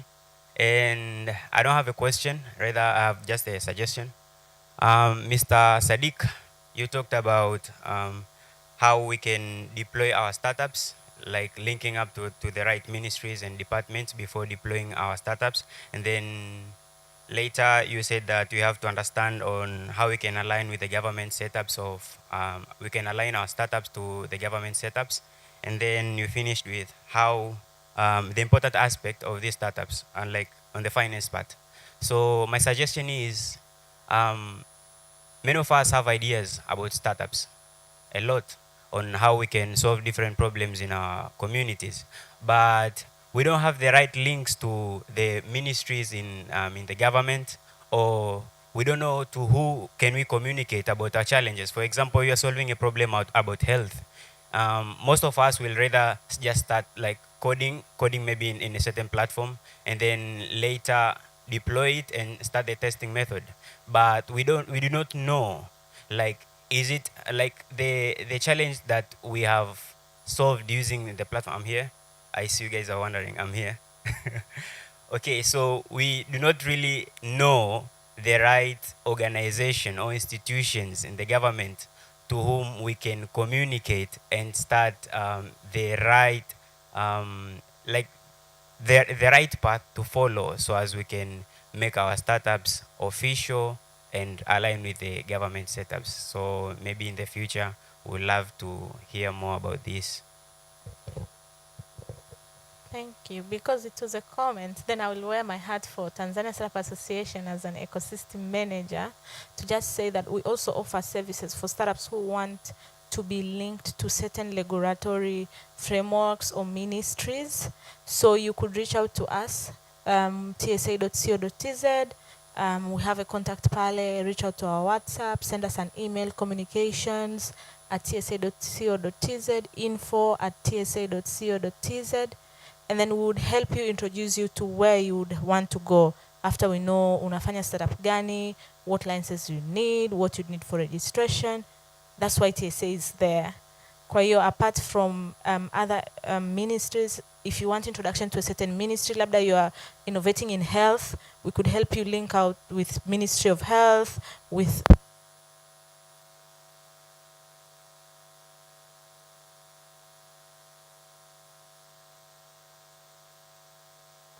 Yes, asante sana TSA. As she said, mnaweza mkenda TSA. Hata sisi innovators wetu wa MUHAS wote wamekuwa registered TSA. So inawezekana maybe the university might not be the right platform for you to scale up your innovation. Inabidi upite other frameworks and other angles in order kufika pale ambapo unataka ufike.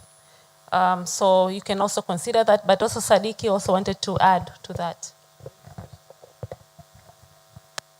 Adding to the comment and the question that was asked earlier, I think to me, two things, or maybe three, are very crucial. So number one is to understand the ecosystem. Like whatever you are doing, what does it mean in terms of the users, in terms of the regulations, in terms of requirements, etc.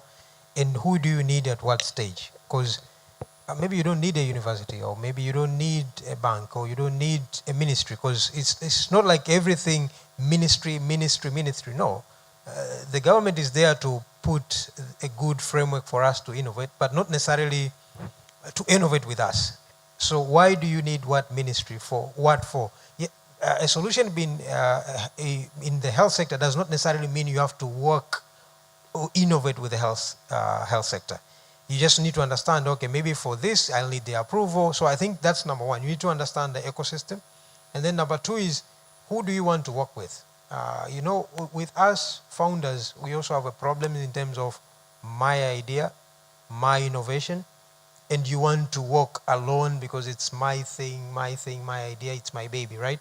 And that becomes very difficult, especially in the setup like what we have in Tanzania. So there are times it's easier to find the right partners, because maybe even some regulations you won't have to worry about, because the partner will take care of that. So just an example, maybe it's something that needs to engage doctors and you work with a hospital, for example. So they are already registered as the service providers from that space, and they are allowed to have whatever you want to do as an extension. So you don't have to worry now all of a sudden about the registration from that point of view, because your partner is eligible, is registered, experienced, and can handle that part, and you focus on the innovation that you want to work with. So I think it's important to understand the partners that you need and why do you need such partners, and not just to assume if I get to the university, or if I go to MUHAS, or if I go to a bank, then I'll be sorted. Maybe you don't need a bank for your innovation. So just understand the ecosystem and what partnership or what support you need. And as TSA said, there's a lot of these other external entities now, startup hubs, etc., that can really help you without the bureaucracy that is required.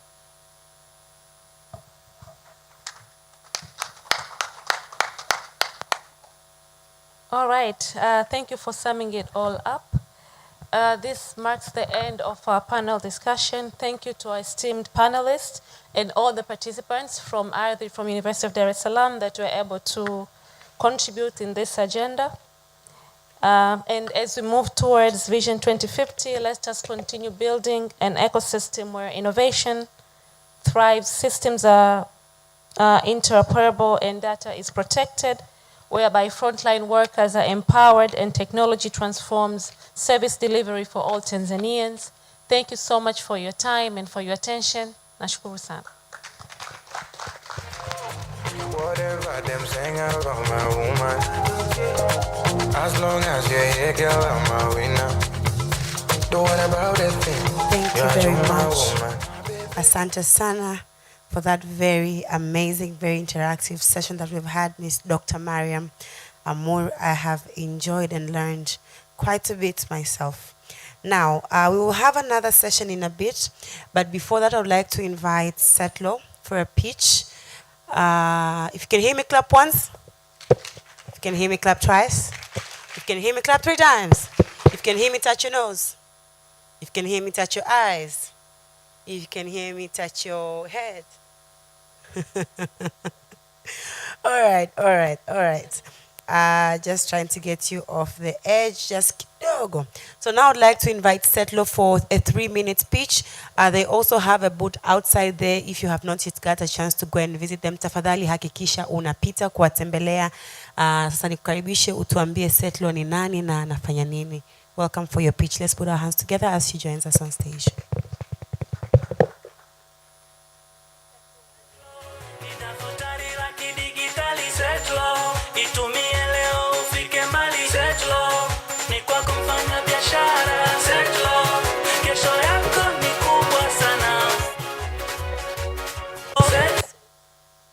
Habari za asubuhi.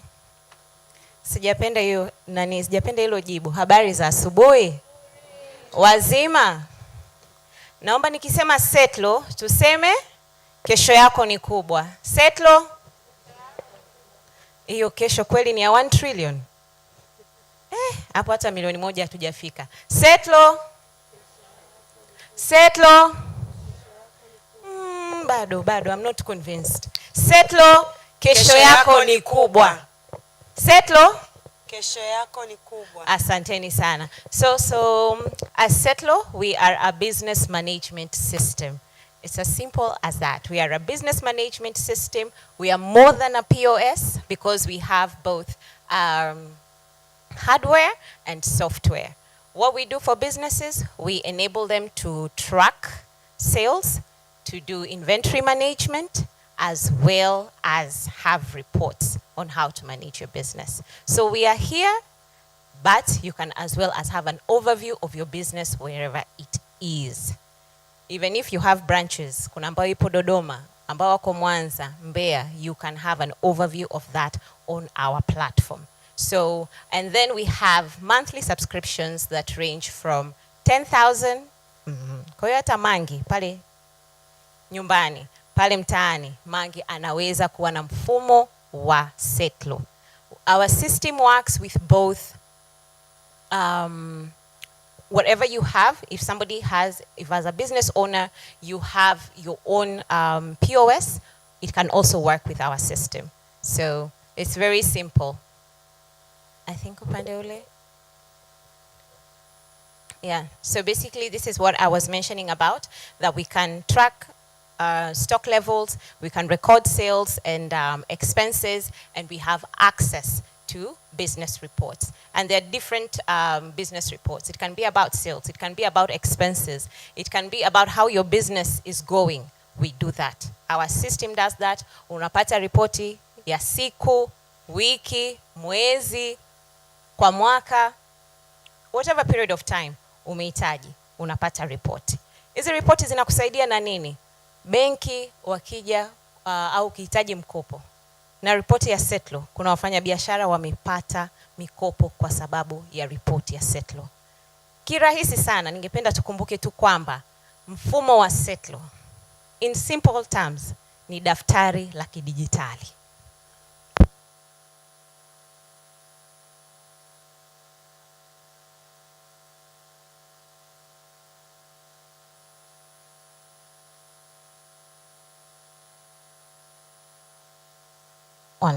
Yes. Kwa hiyo daftari la kidijitali ndio Setlo. Kwa hiyo inakuwa ni rahisi kufuatilia biashara yako, kujua mauzo yako, unaweza kutrack ni bidhaa gani inauza zaidi. Tunaweza kuendelea? Hapa tumeongelea in terms of business management, mfumo wetu unakusaidia kujua nini. Una record sales zako, una identify your top selling products, una track expenses very accurately. Unajua kipi ambacho kinatumia hela zaidi. Either ni pango, unalipa rent ya kiasi gani, au ni umeme, au ni maji. Utajua hivyo vyote kwa kupitia mfumo wetu. Unakupa hizo una track expenses zako. Pia unaweza kumonitor your stock levels, and as well as you manage. Setlo enables you to manage your business simpler, smarter and more accurate.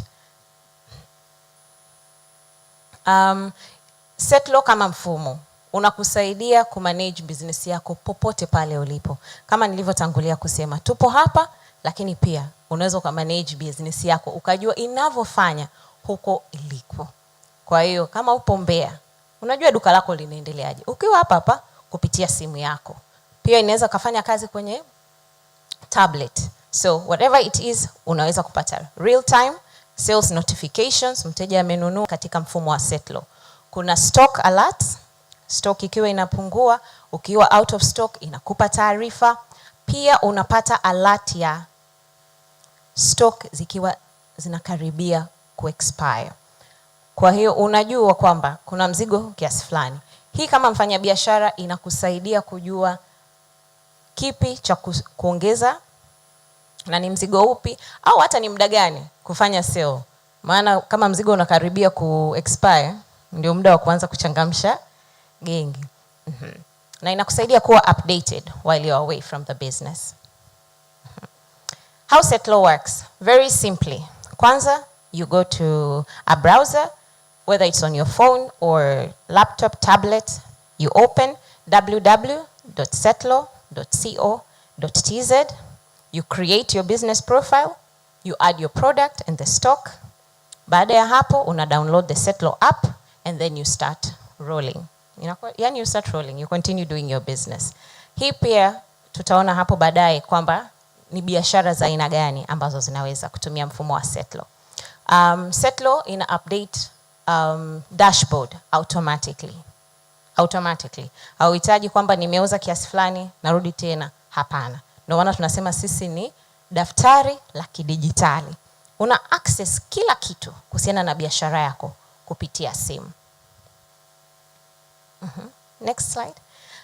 Umuhimu wa kutumia Setlo. Why kama mfanyabiashara atumie Setlo? Kwanza, inamwezesha kuongeza efficiency katika biashara yake. Another one is to provide accurate profit tracking. Ukajua ni bidhaa gani unauza zaidi na traffic yake ya kutoka. Nyingine inakusaidia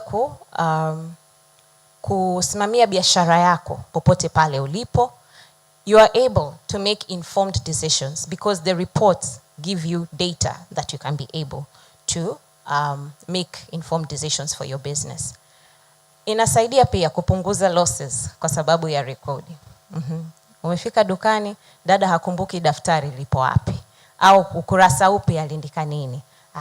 Au maji yakamwagikia daftari. Swala linakuwa ligumu hapo. Ile ukiwa na daftari la kidijitali unakuwa umemaliza hapo. Pia inaokoa muda. Wakati ambapo dukani wateja ni wengi, inawezekana ambaye yupo pale dukani anashindwa kuandika mauzo yote. Lakini ukiwa na Setlo, ripoti unayo moja kwa moja. Naye pia inamsaidia customer experience inakuwa enhanced. La mwisho ni kwamba Setlo inaipa biashara yako a professional setup. Ukiwa na POS, ukiwa una mfumo, unaweza kutrack pahala popote pale ulipo, it becomes easier. Where to download Setlo? You can do that on the Play Store kwa Android na pia App Store kwa iOS. Una search Setlo Technologies Limited. Aina za biashara ambazo zinaweza kutumia Setlo ni biashara za aina yoyote. Biashara yoyote inaweza kutumia mfumo wa Setlo. Kwenye platform yetu kuna categories ambazo unaweza ukaangalia. Kwa hiyo hata Muhimbili kama hospitali wanaweza wakatumia mfumo wa Setlo which works across. Pale kwenye pharmacy wakienda kununua dawa, wagonjwa wakienda kununua dawa, it works across. Unaweza kusimamia hiyo biashara hivyo. Kama una saluni, una sehemu ya kunyoa, it does that. Mini supermarkets and e-commerce. Unauza mzigo wako, unatengeneza ubuyu nyumbani, unauza kwa mtandao, pia Setlo inakumanage kufanya hilo. Device ambazo zina support Setlo, kwanza ni smartphone. Unaweza tukasema kwamba unaweza ka download mfumo katika simu yako au tablet. Pia kuna tablets, both Android na iOS.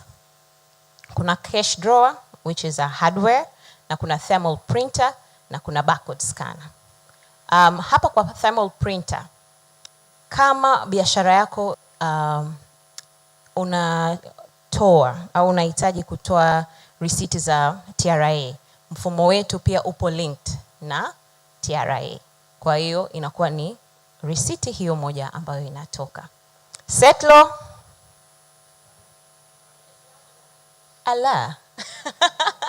Setlo, kesho yangu ni kubwa. Naona kama ni Setlo kesho yetu ndo kubwa. Sasa Setlo sisi ni startup katika TSA, katika ecosystem ya Tanzania Startup Association. Kwa hiyo kwa pamoja kwa kushirikiana ndo tutafikia wapi? The 1 trillion economy. Kwa hiyo kama Watanzania kesho yetu ni kubwa, au sio? Au sio? 1 trillion dollar economy. Mbona hilo ni jambo kubwa sana. Kwa hiyo naomba tujipe nguvu katika kesho yetu kuwa kubwa. Setlo bado jamani. Setlo, asanteni sana. Asante sana. Kuna wale wimbo ameingia nao. Tena hapa wape. Setlo hamna mchezo. Asante sana Setlo. Kwa dakika zingine 3 ningependa kuwakaribisha Tanspe. Wako karibu sawa sawa. DJ namba walete Tanspe.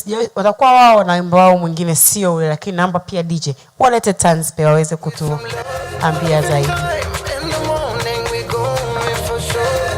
Kucheza rumba, majoka kuruka, na kuyumba yumba, paka joko weekend. Sipa katika mopa katika, upite na mopa katika, sina popo tilika. Can you put up our slides, please? Good morning, guys. My name is Kumar from Tanspe, and we are bringing the pinnacle of fintech in Tanzania, the zero-cost transactions.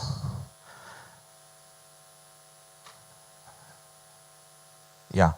Tanspe is a zero-cost payment revolutions that we are bringing in Tanzania. So next time you send money or receive money, ni bure, bila makato. Next slide, please. So as you can see, we are moving $140 billion in Tanzania every year, domestically I'm saying, and only 50B is moved inside the bank. So we are bringing the rest 90 billion banking the unbanked population. We have 55 million wallet users, but only 15 million are in the bank. So how TransPay works? You download TransPay and go to any merchant. You can scan and start pay from your banking wallet. So we are not a wallet. Your bank acts like a wallet. So it's a 0% transaction fees, one unified platform, and 100% financial inclusion. Next slide, please. So our go-to-market strategy is very simple. We are going and partnering with the banks and MFIs, and we also have merchant acquisition engine. Next slide, please. So how it works? We are going to collect the money from the merchants, basically, from ride-hailing services, from retailers and other supermarkets and retailers. We are expecting about 100,000 merchants paying $5, which is like $6 million annual revenue, and which leads to a 12 million ARR within just 12 months. So we are looking at about 50,000 customers, and then 100,000 and 200,000 customers in year 3. This is our competitive advantage. As you can see, that zero cost transaction is offered only in TransPay. It's always free, and it's going to be free. There is no catch.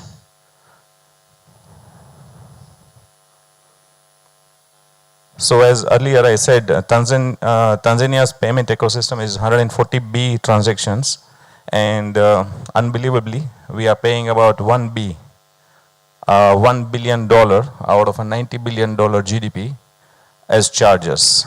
That is huge and humongous, and we are trying to bring it to zero. So as you can see, our user metrics, our customer acquisition cost is $5. Churn rate is 15%, and LTV is $150. So we are raising $300,000, out of which we are spending $100,000 as a compliances, a go-to-market $100,000, and runway is $100,000. So we are building the rail for the next $1 billion fintech for tomorrow. So this is a team. Can you go back, please? Yeah. So we have Mr. Musa Kito. He's our management consultant. He's an ex-banker of Amana. Manas Pandya is a CTO. He's studying in IIT Madras, 3rd year. And me, Kumar Pandya. So we have got some achievements and recognitions over last 12 months. As you can see, we have been runner-up in the Startup World Cup FinTech Summit, in Afro-Asian conferences, Zanzibar Tech Summit, I was a panelist, and we are featured in so many articles and recognitions. I'm a member of Tafina and TSA as well, and we are registered under BRELA. So guys, this is my context. Kindly reach out if you have any investment proposals or anybody who can help us in getting funding. Thank you so much.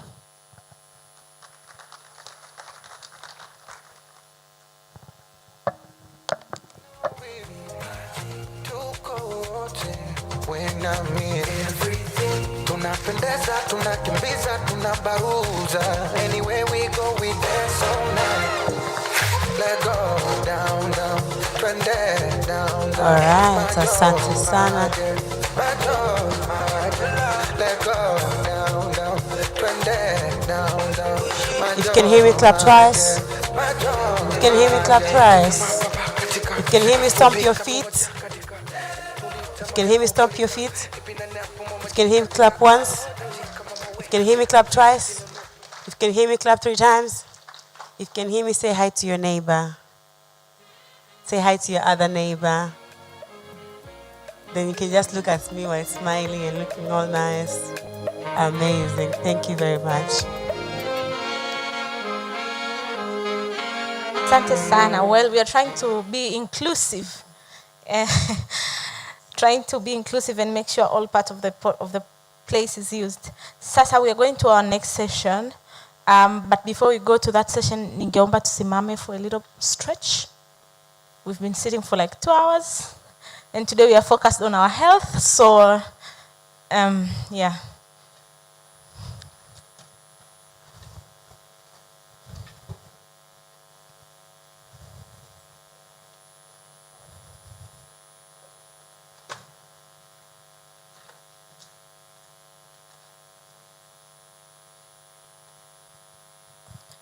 Haya, who remembers the stretch we did yesterday, the corporate stretch we did yesterday?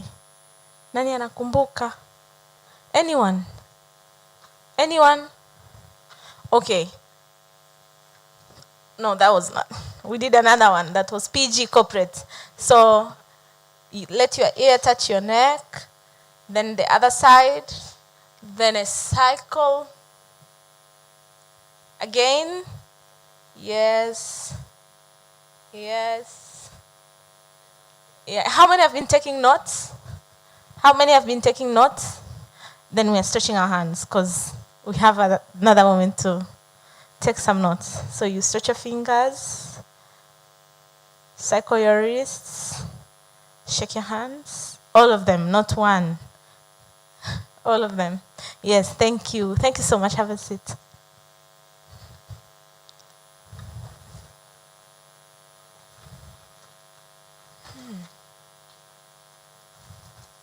So for this next session,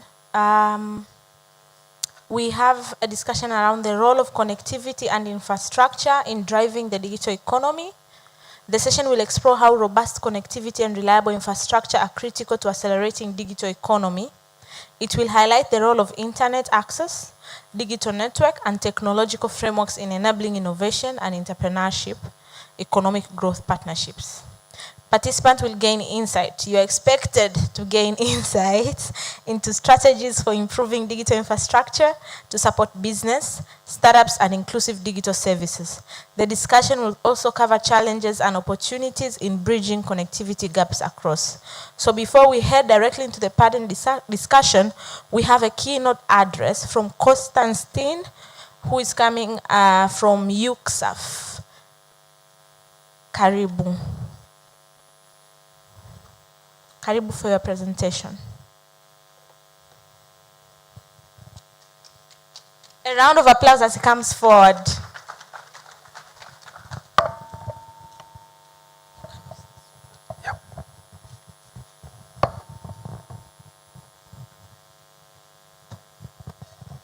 Hello, good morning, ladies and gentlemen. I hope you're all doing great and fine.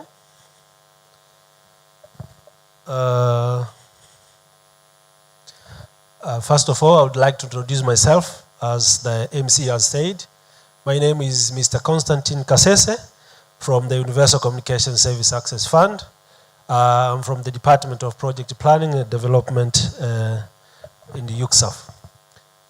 First and foremost, I have a small presentation that will take you through the functions and roles of UCSAF, and then we shall go to how the strategies which the government has taken place to make sure that the role of connectivity and infrastructure has been cascaded to the people to facilitate economic growth. Please, the one who is technician, please can you take us through the slides? If the technician is not ready, I can just do by myself. The technician may be around, can just assist me to link my device with the slide here.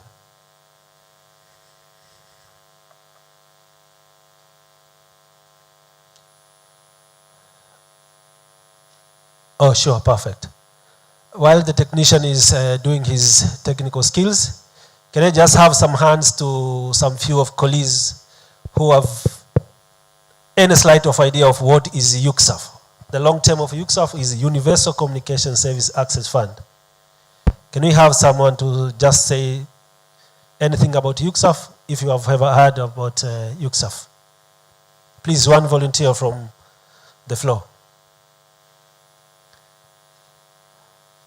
Moderator, please, you can try to assist me if you have seen one with an interest of saying what is UCSAF.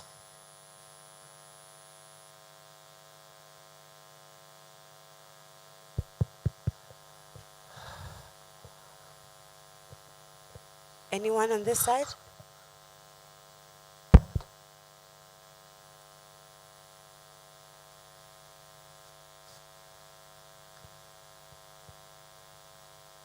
No one?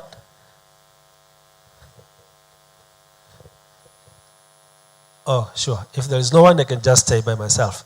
The Universal Communication Service Access Fund is a government institution, formerly known as a fund, that was established in 2006, specifically to facilitate communication to all people in rural and underserved areas. When I'm saying to all people in rural and underserved areas, I'm speaking of enhancing communication coverage across the country despite of the geographical disparities, despite of economic status and other social activities. So these are the main objective of establishing the Universal Communication Service Fund, so that all people within this building, even our mothers and grandfathers in the village, can have an access to communication services, whereby you can send money, you can receive, you can send texts, and you can send pictures of your grandchildren's, and all over means of communication that you wish to communicate to your parents. So I'm doing this on behalf of the CEO, who is Engineer Peter Mwasalanda,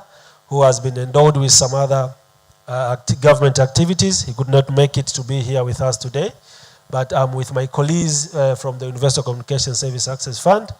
They are there behind there, and if after this presentation and discussion, if there are some questions, please, you are most welcome. We have our podium and a booth just on the left side of the entrance. You can just go there and have some insight of what the Universal Service Fund is doing.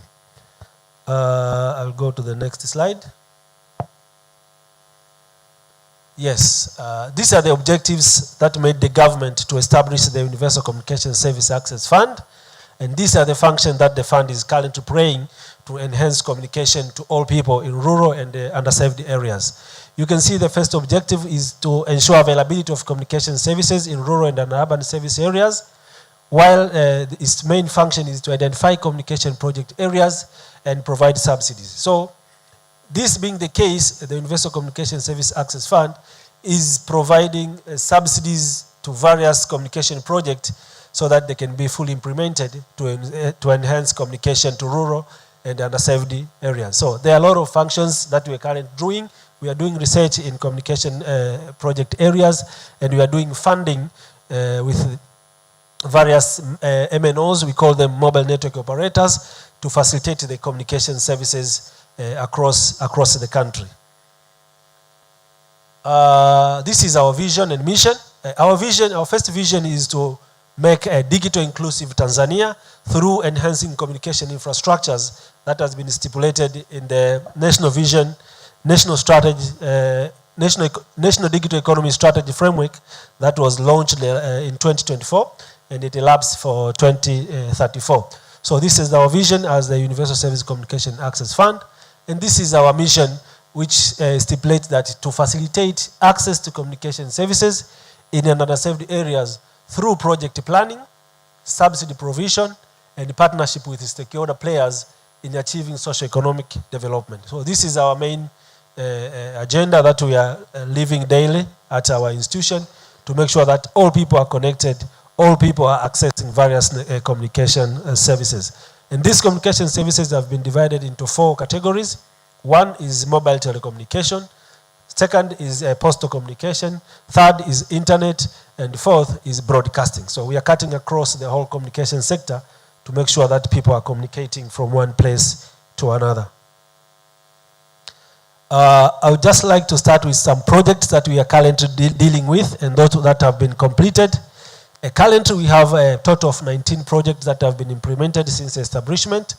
And as of now, we have constructed and elevated 2,175 communication towers in Tanzania mainland and Zanzibar, with a total cost of 350 billion approximately, that has been distributed to various mobile network operators to facilitate elevation of towers, which we all see them around. We have covered a total of 1,963 wards out of 2,006 wards, and we have touched a number of 8.5 million people with various communication services across the country. This project has been winded up, and currently we are dealing with another kind of project whereby we are expecting to elevate 201 towers covering a total of 263 wards with a funding of almost 40 billion, with an estimation coverage of 2.8 million people to get access to communication services, specifically to rural and underserved areas. We are not touching that much to urban areas because our main theme is to touch the underserved areas, which are most found in prominent rural areas. We have another project on pipe currently, which is, we call it Phase 11. This project is mainly focused in many strategic areas, whereby we are touching two main areas, which are the rail corridors, starting with the SGR. I know that people are enjoying the SGR now, MGR and the Tazara rail corridor. And together we are going to touch and cover the national parks. All the national parks within the country will be covered by this project with an estimate of 17 billion. These funds are subsidies which will be distributed to mobile network operators to make sure that various kind of communication, whether it's Vodacom, Tigo, Halotel, TTCL, they are covered across the country within these strategic areas. We call them strategic areas because we're doing that for purpose, because they are part and parcel of economic growth, as they facilitate the movement of people, they facilitate tourism and social inclusion. Together with that, we have an internet project which has been divided into two phases, whereby we have public area Wi-Fi, where currently we have covered 25 areas in Dar es Salaam and Dodoma, whereby you can find some places, public places, they have been covered with internet connectivity, and you can get access to internet which is to the level of 4G and 5G across those areas. One of the big areas is the Sabasaba ground in Dar es Salaam, and we have Nyerere Square in Dodoma and some other places along the country, including in Mwanza, Mbeya, Tanga, and Zanzibar. Another project which we have is school connectivity. As of now, we have tried to connect, we have successfully connected enhanced internet connectivity to 1,121 schools, whereby we have facilitated internet devices together with computers and hotspot devices to make sure that people are learning and pupils are learning and access internet services for browsing, surfing, chatting, and exploring some educational materials within the internet. Another project which we have is capacity building program. As I see most of the people in the room, the Gen Zs like me, I'm still Gen Z by the way, I haven't turned 40, so I'm still calling myself a Gen Z, but I'm a bit experienced in these things. Currently we have a program which is capacity building program, whereby we have covered a total of 3,465 teachers. We have enhanced them in capacity with ICT skills and digital literacy skills, so that they can induce these digital skills to children which are passing through their school. So we are dealing with this project, and we are doing it as a continuous project.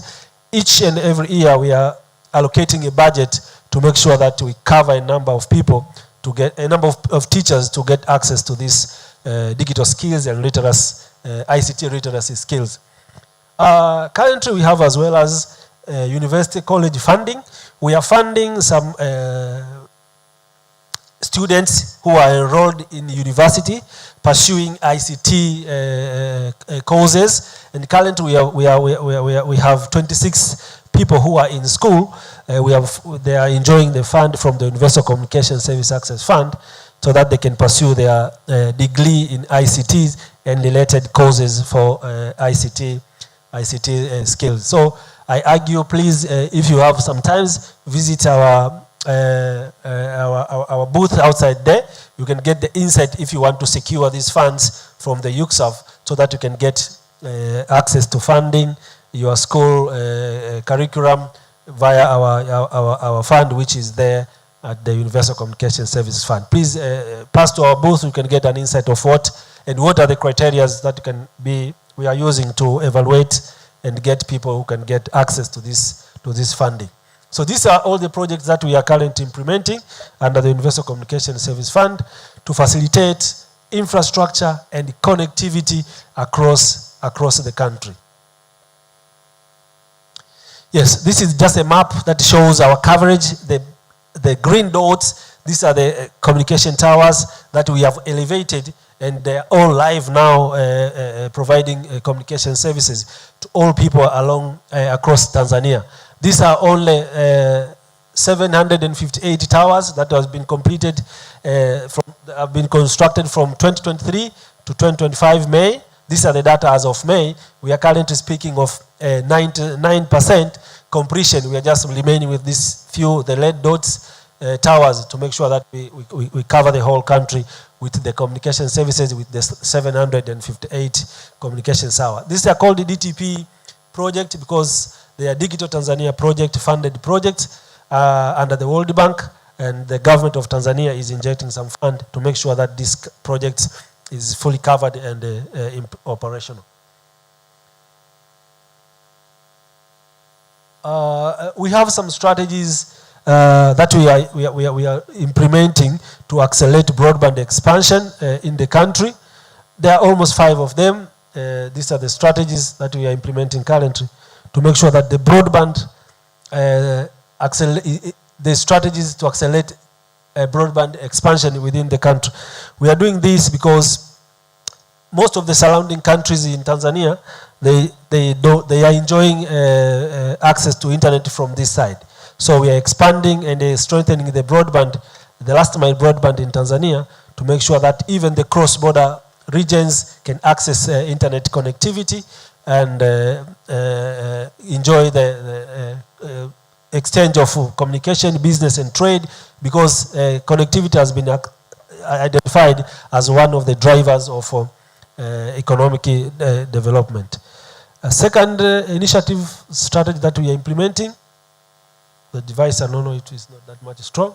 Yes, we are fast tracking spectrum policy. We are reviewing our spectrum policy to make sure that we go to 5G from 2G areas, so that we can just enhance a single click, a single information that can be accessed through the devices that we are providing and through the internet structures that we are establishing across the country.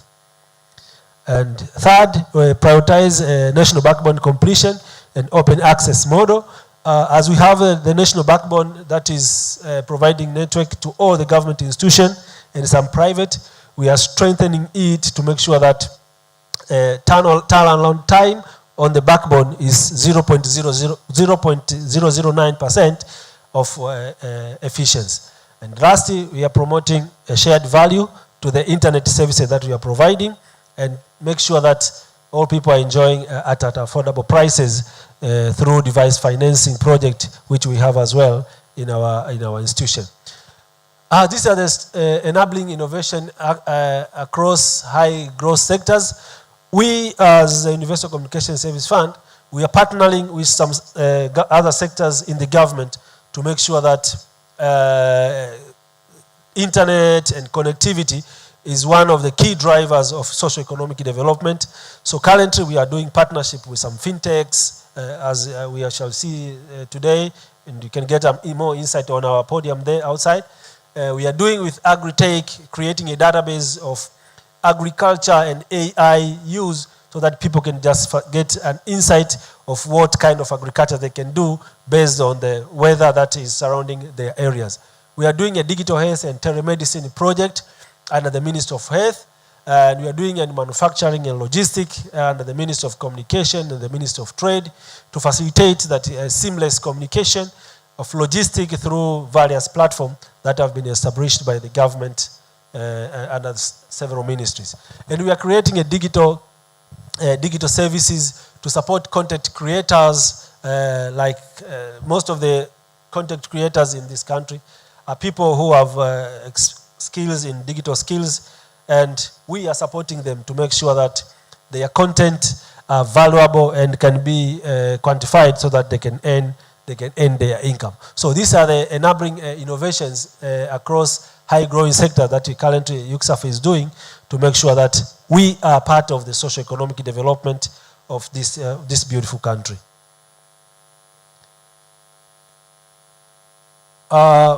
As we are doing, there are some policy intervention that currently UCSAF is undergoing across the ministries that we are working with. One being a clear, stable regulatory framework for spectrum interconnection, open access data protection, and predictable rules to attract long-term private capitals. So we are doing this to enhance that a regulatory framework that is friendly for people to do business, for people to do to have digital skills and literacy, so that they can access their social well-being through the power of internet and connectivity along the country. We are establishing and thinking of putting our agenda of reviewing procurement processes and enhancing PPP, public-private partnership, so that we can enhance this connectivity with private players who came in our country, so that they can invest and they earn their return on investment through a strong network that is present within the country. As I said before, we are doing digital skills, education, and research and development initiatives with various institutions like Nelson Mandela, like UDOM and the DIT. We are partnering with them to make sure that when they are doing research in certain ICT issues, we are part and parcel so that we can create projects from the research that have been developed by this educational institution. And we are supporting local content and localization initiatives. As I said, please, if you have your idea, join us, our team, so that we can facilitate you to get more skills on how communication can facilitate socio-economic development and well-being of the people. And as I said earlier, we are doing PPP with most of the MNOs in the country. First, we are establishing a digital infrastructure fund. We are thinking of establishing a digital infrastructure fund so that we can facilitate sustainability of these communication infrastructures, which are established through the fund that will be managed by the government, and the fund that is the UCSAF is accelerating through service levy, which is paid by this MNO. Establishing a revenue sharing model in communication services so that the people can feel the sense of ownership in this government initiative that is doing to make sure that the theme of communication for all is attained at a higher speed. Together with that, we are enhancing community participation in infrastructure development, whereby we are partnering and engaging with local government authorities to make sure that we identify proper areas which are specifically needed for communication services, specifically for tower elevation and the capacity building schemes that we are undertaking in our organization. And lastly, we are doing outcome-based contracts with these MNOs, as we have been given the KPIs with the government to enhance communication to rural and underserved areas. We are doing an outcome-based contract to make sure that the desired outcome are attained at a particular time that the government has commissioned the UCSAF to make sure it implements its function and the role that has been assigned. Priority investment areas, we have 5 priority investment areas whereby we are prioritizing in fiber connectivity at district level in most of the underserved areas. And second, we complete and operationalize the national ICT backbone to enhance regional interconnectivity. And third, to strengthen the present national data center, which we have to enhance cloud and capacity of edge nodes. We are doing this because we have experienced some cyber attack from various places. So we are trying to do a cloud capacity on edge nodes to make sure that our communication environment or our internet is safe and secure through strong cloud computing and storage that we have in our national data center. We are establishing and strengthening digital public goods like the national ID, payments, interoperability APIs, and e-government platforms by providing them with infrastructure to facilitate communication and internet connectivity to access various government services through the government platform which we have currently. And lastly, we enhance human capital development through digital skills, technical training, and entrepreneurial programs that we are doing in supporting people to get access to communication services. So these are the priority investment areas that we are currently dealing with to enhance that our return on investment on all the projects that we are implementing, they are paid according to the standard that we are thinking of when we are designing this kind of project. Policy priority areas for countries like Tanzania, specifically our country, to expand and modernize the national backbone, as I've said earlier, to promote investment in data center, strengthening digital payment infrastructure and interoperability, ensure affordable internet and digital devices. This is kind of the project that we have. We call it device financing, whereby we are providing digital devices and subsidy prices. And then we enhance digital skills through training and capacity building program that we are doing all over the country, and establish clear cybersecurity and data protection through the Data Protection Commission that was established in 2022. And then we support Innovation Hub and startup ecosystem as that has gathered us here today. So please don't hesitate to visit UCSAF so that you can get the support technically, financially, and even doing some researches to support startup ecosystem across the nation. Lastly, I would like to say that connectivity and digital infrastructure are not only technology enabler, but the economic accelerators they determine the pace of innovation, the inclusiveness of digital transformation, and competitiveness in industry. For fast-growing economies, investing strategically in digital infrastructure is essential for unlocking new opportunities, accelerating growth, and creating high-value jobs to people who are accessing these communication services. With these few remarks, I would like to end my presentation here, and thank you for inviting us to give us an insight and overview on how internet, our connectivity and infrastructure can facilitate socio-economic development. Madam Moderator, I hand over back the floor to you for another session. A round of applause for him. Thank you so much. How many have identified opportunities? Oh, there's a question. Okay, sure. You could use the other mic.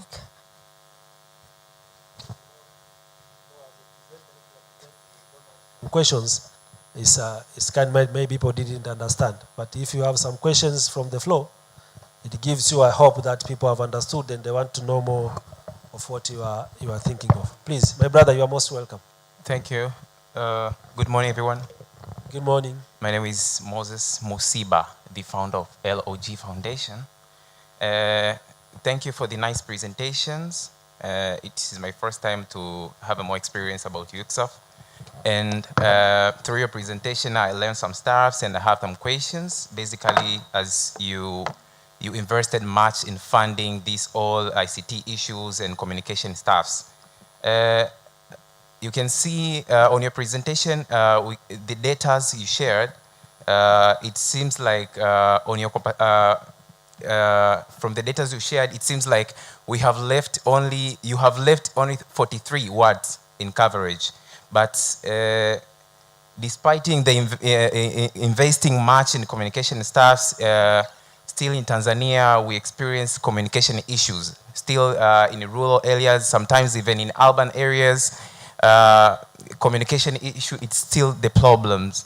And based on the data's 43 wards left, it seems the demand of communication is still there, though the coverage is high. So I just wanted to know, despite the investment you made, why do you think communication is still the problem? In some places, in rural areas, it is still the problems, but according to data, it seems like maybe we left it only 43 wards for coverage. That's the first question. Another thing, in one of your objectives, I saw in a presentation, it's in capacity building. In Tanzania, we have more than 30 institutions that are providing ICT learning staffs. I was thinking like maybe you can invest much in ICT institutions, because we can see how the institutions are struggling toward creating the sense of learning, capacity building and stuff like that. And you can see some of institutions, maybe the students, they know nothing about UCSAF. So I think you can invest much to create the sense of responsibility, to create the sense of adaptability and the sense of investing in capacity building and professional development. And another thing, we're expecting you as the funder, we're expecting you as the investors, you will be the first door, or the first door for these ICT startups. We're expecting to see for the future years to come, you have invested in more than 10, more than 20 startups which have developed ICT programs and stuff like that. So the only thing maybe I can advise or I can raise a concern, it's just you to keep investing or keep your investment in ICT staffs. And we can see the vision of 2050. Yeah, we advise to invest much in innovations and creativity staffs. So I guess you can invest much in those ICT programs and through the linkage with the universities and institutions which are highly developed in the ICT issues, not only in Dar es Salaam, but also in other regions, Tanzania, maybe Mzumbe, at Morogoro, and in other institutions. And I heard I heard DIT is planning to launch a satellite. I'm not sure on those stories or those informations, but maybe if it's yes, we're expecting you as UCSAF, as the investors, as you can fund that, we're expecting to see on how you support that. We need innovations. We need Tanzania to be the top, maybe in East African ICT staffs. We need to see that all the programs, all the plans that's going on in launching satellites and stuff like that, you invest much toward the renovation that we need in 2050. So that's my concern. Thank you. Thank you. Tumesema vijana ni taifa la leo, sio kesho again. So we are here to give you feedback. And I hope the feedbacks were noted. If you would want us to introduce you to them, you could also reach out to Tanzania Startup Association for any other thing. But if also you want to give feedback, we have one of our scan and give feedback as well. You could drop any comments pale pia for any of the partners, not just UCSAF. And we hope that the feedback you get can be embedded. Sindio, thank you so much. Do we have any other question, any other feedback in the, okay, yeah.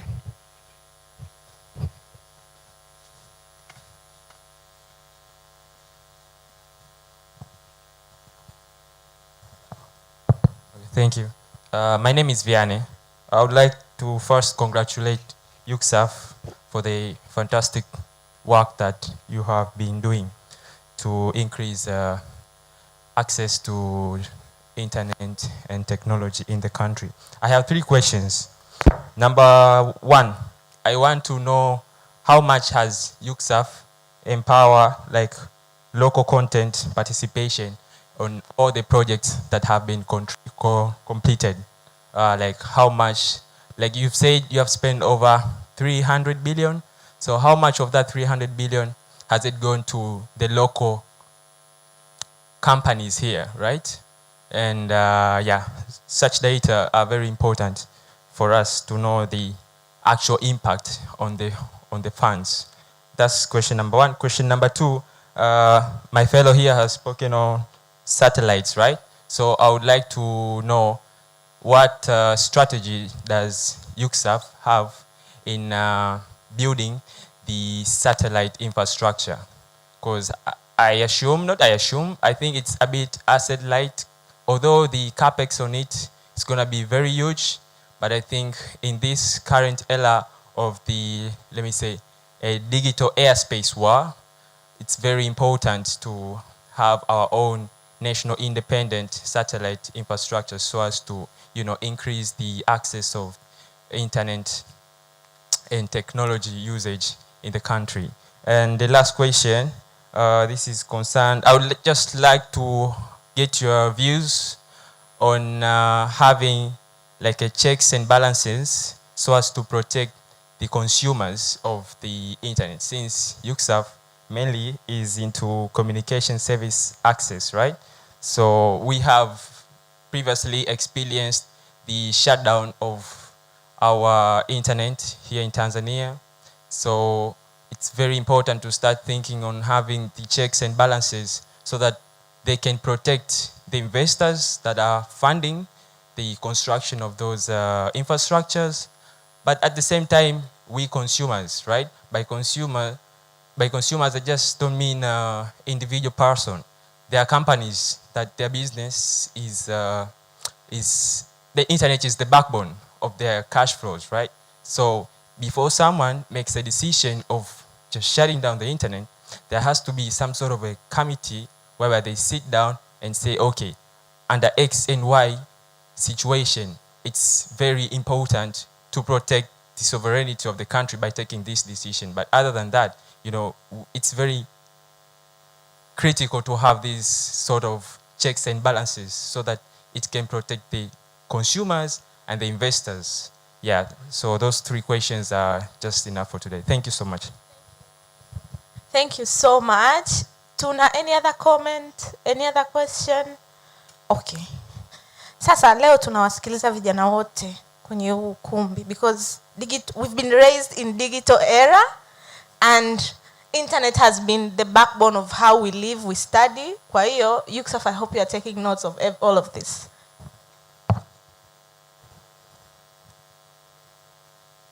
My question is, apart from the attendance you've brought to the wards and villages, I want to know how you've affected the village people on attendance to schools and exposure to the internet, just from you. Thank you. Thank you. Do you want to answer that now? Okay, there was another hand. I think I'm taking this as the last one. And then we'll give him time to give feedback for what he has feedback for. And I'm sure he was taking notes for others.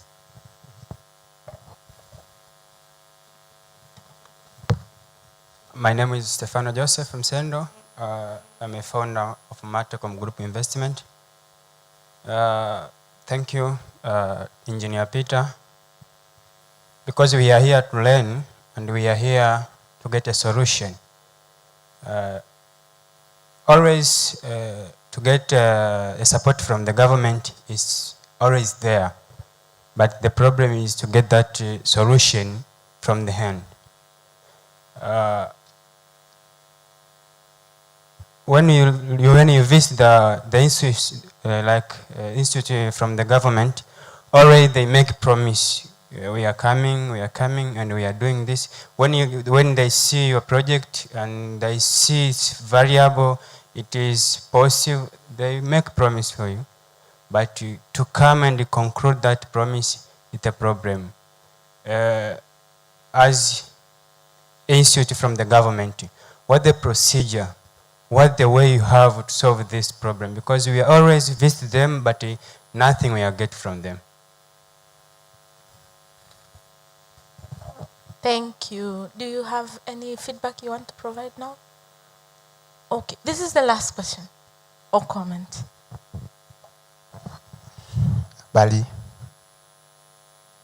Ulisema kwamba unasaidia startup na una uwezo wa kufanya hayo yote, lakini kuna vijana wengi ambao bado hawana uwezo wa kupata simu, kwa mfano kule vijijini, ila wana uwezo wa kufanya mambo makubwa. Kwa mfano mtu anabuni biashara yake lakini hana mtaji, na anabuni labda vitu vya kifizikia vya kuendesha vitu mbalimbali, kwa mfano majenereta yasiotumia mafuta na kadhalika, au magari, lakini watu wanawapinga kwa sababu hawana mtaji. Je, wewe unasaidia vipi hao watu ambao wako vijijini na hawana hizo simu za kujiunga na nyie na hawajui wapi waanzie? Asante.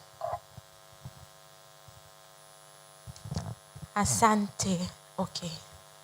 Yeah, I know he's busy taking notes.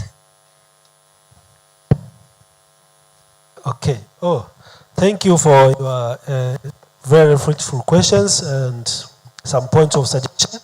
First, I would like to start with Mr. Musiba, if not mistaken. Mr. Musiba, we have taken note of your concern that came as an advice, but those who are in the nature of questions, I would like to give a flashback as follows. One is say that we have implemented many projects, but still communication is challenged to some rural areas. Am I catching right? Oh, sure, perfect. Communication has mainly three components. You have an infrastructure, you have a device, and you have let me call it like a fluid, which is money to buy the bandwidth. So this make a complete set of communication. Currently, we are doing two of them. One is enhancing infrastructures by elevating towers. That's one of the component of the project. And the second, we are doing device financing, whereby we are finalizing a project to facilitate devices which called handsets at a subsidized prices. So the last component is having an access to bandwidth, which is not exactly our part, but is a part of MNOs who are the one who are doing business. We are not doing business, but we are supporting MNOs to get access to provision of their services. So currently we have two sets of projects, and we saw that a gap, as you said. There are towers, but there are no devices there. We are providing devices at subsidized prices to make sure that people can have the devices to access network. And then the last thing is access to the bandwidth, which is not our concern. It's a concern of MNOs. But it's a good observation that we have taken as we are doing some PPP with MNOs. It's a thing of discussion to make sure that the complete cycle of our communication project is full attained. For sure, we have implemented this project, but the project has main three components. Have a tower, it's a network, you have a device, then you have a bandwidth. So we have completed two sets. One set is on progress to make sure that all the people can access devices despite of their economic status. So as I have my colleagues here, they can give us a status of how far we have reached with the device financing project that is subsidizing devices so that they can enhance a good number of people in the villages to get this access to communication. But sometimes there are challenges in ensuring communication is attainable through power supply. But we are finalizing a project as well as to all the communication areas whereby there is no power.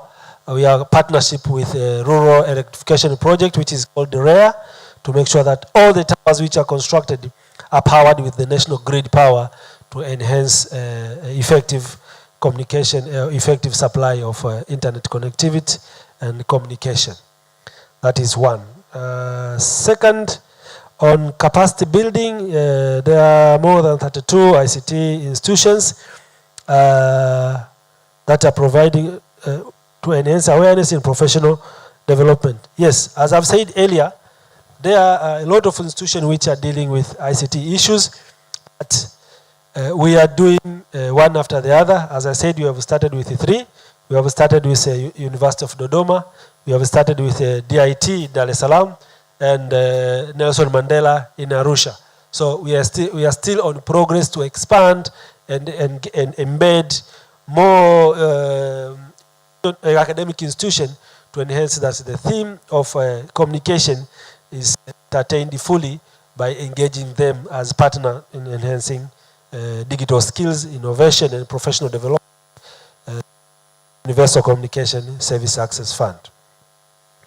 And third, ICT startup, investing in startup in sustainability. What we need, my colleagues are here, they can support me if I'm not fully satisfied. We are doing this by supporting MNOs when we get a project concept that we can digest, we can discuss, and have a bankable project that we can fund. So we are doing all our things in a project nature. So if you have any kind of idea that you have on your own, please, you can visit our office so that you can restructure the in a project form so that we can facilitate, as we are supporting and implementing project. So if a thing is not in the nature of a project, we can structure it to be a project kind so that we can inject our fund to facilitate sustainability of these ideas, specifically for the youth who are the startups. IT, 2 from Mr. Musiba and Mr. Vian. The satellite project issue is a multi-sectoral project that is under the Ministry of Communication, together with Minister of Foreign Affairs, I think with IGA and the rest of the ICT related sectors. So it's not owned by UCSAF, but we are members in the implementing committee. So I won't say that much, but we are member of the team of the project for satellite launching in Tanzania. So I can't say that much because we are just members of the team and we are doing our part to enhance the project to be successful. That is the issue of DIT, as I've answered from Mr. Musiba and Mr. Vian. Going back to Mr. Vian, if I'm not mistaken, my brother from this angle, the issue of satellite I've just spoken of. How much have been invested in local content? As I've said, we are dealing with implementing project in partnership mode. We are doing partnership with mobile network operators, all who are within the country. So we are implementing various projects with mobile network operators for communication services, telecommunication services, but we are supporting local content for radio and broadcasting project. We have some local radio that we have supported and they are now in operational. So we are supporting them to make sure that their voices are heard across the geographical area that have been described, and they have been licensed by the GA. So we are supporting local content in the form of broadcasting. And for telecom, we are doing with these MNOs who are registered within Tanzania. For the third, the issue of check and balances for communication shutdown. Mr. Vian, this is a regulatory issue. I can't say much on this because we are not the regulator of communication. The regulator of communication is TCRA, but we are the partner in facilitating communication. So we have our boundaries and we have our functions, as I've said, so we can't intervene the functions of TCRA in issues of regulatory frameworks in communication services. So this is a bit outside of our angle that we can't speak of unless TCRA are invited here. They can speak of all the checks and balances in communication cut down and things of the kind. I had a question from the lady from this side. I didn't catch up her name, but she spoke about exposure project for people in rural areas. I said earlier, we have a project which is called capacity building, and we have one specifically for girls. It's called Girls on ICT. whereby we are conducting capacity building and providing incentives for girls who wish to pursue ICT-related issues. And we are doing it once in a year as a national event, which we do it in April, but we are starting doing that in September. So we cover all the regions, advertising what girls on ICT can pursue, and we are teaching them. We are conducting same workshop and their innovation capacity on ICT related issues. So after this, we have an international telecommunication union, which is in Geneva. It's called ITU, whereby we get the structure of the modules that have been created in a particular year, and we are working with them to make sure that Girls on ICT in Tanzania is implemented at an international level. But they are going in phases. They start from Tanzania, then they go for East Africa, they go for Africa, then they go to the rest of the world, whereby they meet other girls across the world who are champions ICT-related issues. So we have a program is specifically for girls in secondary school, in primary school, and maybe the team might think of taking it to the university, but currently we are doing it for primary school and secondary school girls to embed them with ICT-related skills. Third, from Mr. Msando, if I catch him, his name. How to bring a solution from government is a project. Yes, from project. He said it seems that Mr. Msando has submitted several projects to government, but they give him good promises, but they don't implement. Please, Waswahili wanasema mbuyu wa kuanza kama ulianza kama mchicha. Tunaanza pole pole. Kwa hiyo kama una wazo lako, kama una idea yako, usikatishwe tamaa na kutopata feedback that much early. Please shikilia ndoto yako mpaka itakapokuwa imezaa matunda. Lakini tunakukaribisha pia kwetu sisi UCSAF, tusikilize idea yako, tuone kama tunaweza tukaigeuza kuwa mradi, tukafanya na wewe kama mmoja wa pilot ambao tunaweza tukawasupport individually with your company. I heard your company, but I didn't catch up with the name of the company. But please visit our booth outside there. We can hear you, we can take our contact, and we can see. When we come here next time, we might give us a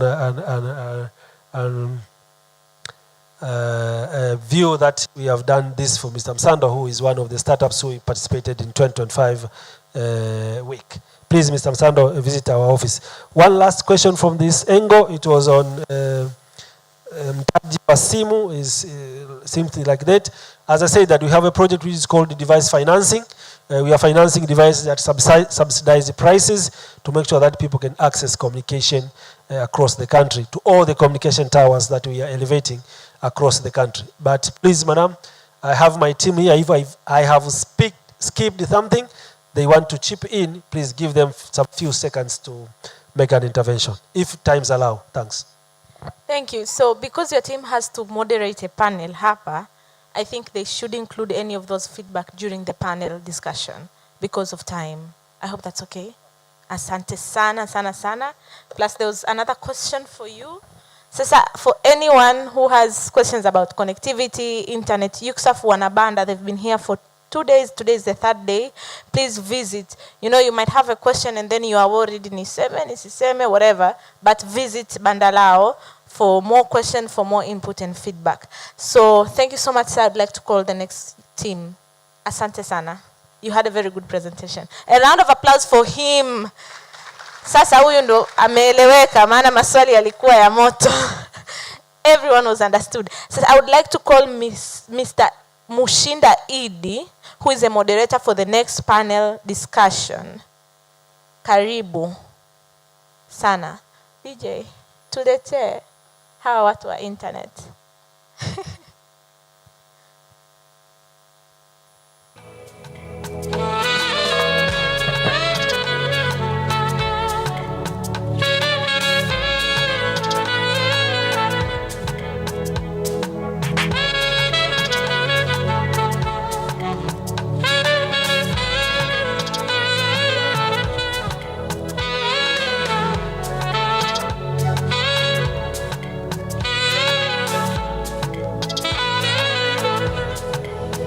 Asante.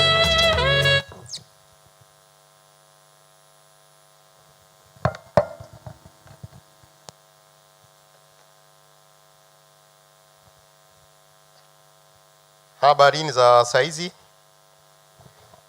As I was introduced, my name is Muhinda Idi. I'm the head of Northern Zone from UCSAF. I'm here to moderate the current session. But as the lady said, I'll have an opportunity to chip in and give you some more details about the previous discussant from UCSAF, or previous presenter from UCSAF.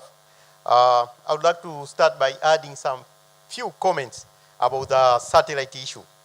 Actually, the satellite project is a very big project. It's not only covered in Tanzania. Like we have even SADC. You know SADC, they need to deploy also their own satellite, which will actually govern the internet traffic. You know, the current setup is like if you want to browse the internet, your traffic, for example, you're accessing contents maybe from South Africa or from Kenya. The traffic have to go all the way to the internet, then come back to Africa. So in order for us to keep our local contents local, like the traffic originating from Tanzania, you have to access them within Tanzania. Then we need to have our own satellite, which will actually switch or interconnect the source and the destination within Tanzania. And also for SADC or for Africa. So we need a lot of satellite interventions. And as the previous presenter from UCSAF said, we as UCSAF, we are just part of the team, maybe contributing our opinions and our insight about the project, but the project is way far beyond our objectives. You know, each and every institution has their own objectives. So we can't just go there and start funding the satellite project because it's way beyond our mandate. After that, I would like to welcome our next presenter, which will be presenting or discussing about the theme, connectivity as a catalyst for innovation and competitiveness. Engineer Fatma Mwamba, the CEO of Dimfotel. You may have the floor. Engineer Fatma Mwamba. And to start with, we have actually 3 questions. We are expecting to hear something from you. And the first question is, from Dimfotel experience, deploying enterprise-grade infrastructure, what are the most critical network gaps limiting startup scalability and sector-wide competitiveness, and what deployment models can address these gaps fastest? You have the floor, madam. Okay. Thank you so much, moderator. Good morning, everyone. It's afternoon already. Good afternoon, everyone. My name is Engineer Fatuma Mwamba. I am a telecommunication engineer. I am a founder and managing director for Dimfotel Solution Company Limited. This is a contracting company for ICT and electrical engineering services. We do design and deploy modern ICT and electrical engineering solutions for infrastructure, for critical assets like bridges, for buildings, as well as for businesses. Our main goal is to transform the traditional engineering and construction practices into technology-driven systems. I have worked with one of the government agencies before I founded the Dimfotel, one of the government agencies which is responsible for managing the national infrastructure, but also I worked with private sector for the company which the main services is connectivity. So for me, infrastructure and connectivity are the terms which I've been working with since I got into the industry. Straight to the questions, what I can say is the network limiting or gaps in which startups faces. I can speak about the reliability of the network connectivity. As one of the colleague, Mr. Musiba, I think someone from here, the CEO from LAG, something like that, we are still having reliability in the connectivity of our services. And we know that once we're into digital platforms, delivering of digital, the operational efficiency, all this depends on the connectivity of this network. But if the connectivity is not reliable, it means that we cannot deliver. It means that we cannot produce solutions. It means that we can communicate easily and fast. And as well as the services we give to our customers will turn into chaos because the infrastructure and the connectivity themselves are unreliable. Another issue is on the affordability.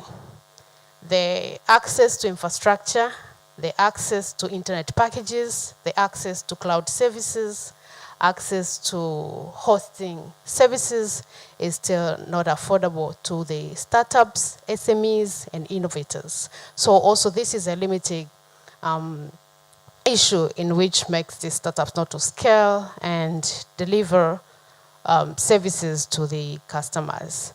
And in order to address them, I can speak about the technologies. Currently, we are too much relying on fibers for backbone as well as for last mile connectivity. Also towers, as how the presenter spoke here. We are relying on towers to distribute the connections to the end users and consumers. But there are other technologies which we can rely on, which will be cheaper and yet reliable. When we're speaking about the satellite, as how you said, they are a low orbit satellite. These satellites are very close to the Earth. We cannot use them as a backbone infrastructure, but we can use them for the last mile connectivity as the way we use towers. Those low orbit satellites are very close to the Earth. It means that the transmission of data is fast, the latency is low, so we can address reliability of the solution which we are having. We can also address the solution to underserved areas as well as to urban areas.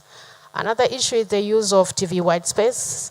We have, as per from our regulator, TCRA, we have allocated frequencies which are using for transmitting television broadcast. But there are so many frequencies, range of frequencies which are unused. We can use those frequencies to transmit the internet data and so as. Those frequencies are very low frequencies, so they can transmit fast and quickly. But also even the devices for the white spaces are quite cheaper, in which it will make the services which we are giving to the consumers to be very cheap and affordable to everyone. So I think we should leverage the technologies and see what we can come up with to ensure the issue of reliability and affordability of these services. Another minor challenges I can say about the cybersecurity breaches. Since we are into digital world, the services are digitized, the solutions are digitized, the business processes have been automated, so people now rely on the digital spaces. So there are issues of cyber securities in which hinders the scalability of innovators, startups, and SMEs. Thank you. Thank you, Engineer Fatma. Now the second question is, how can advanced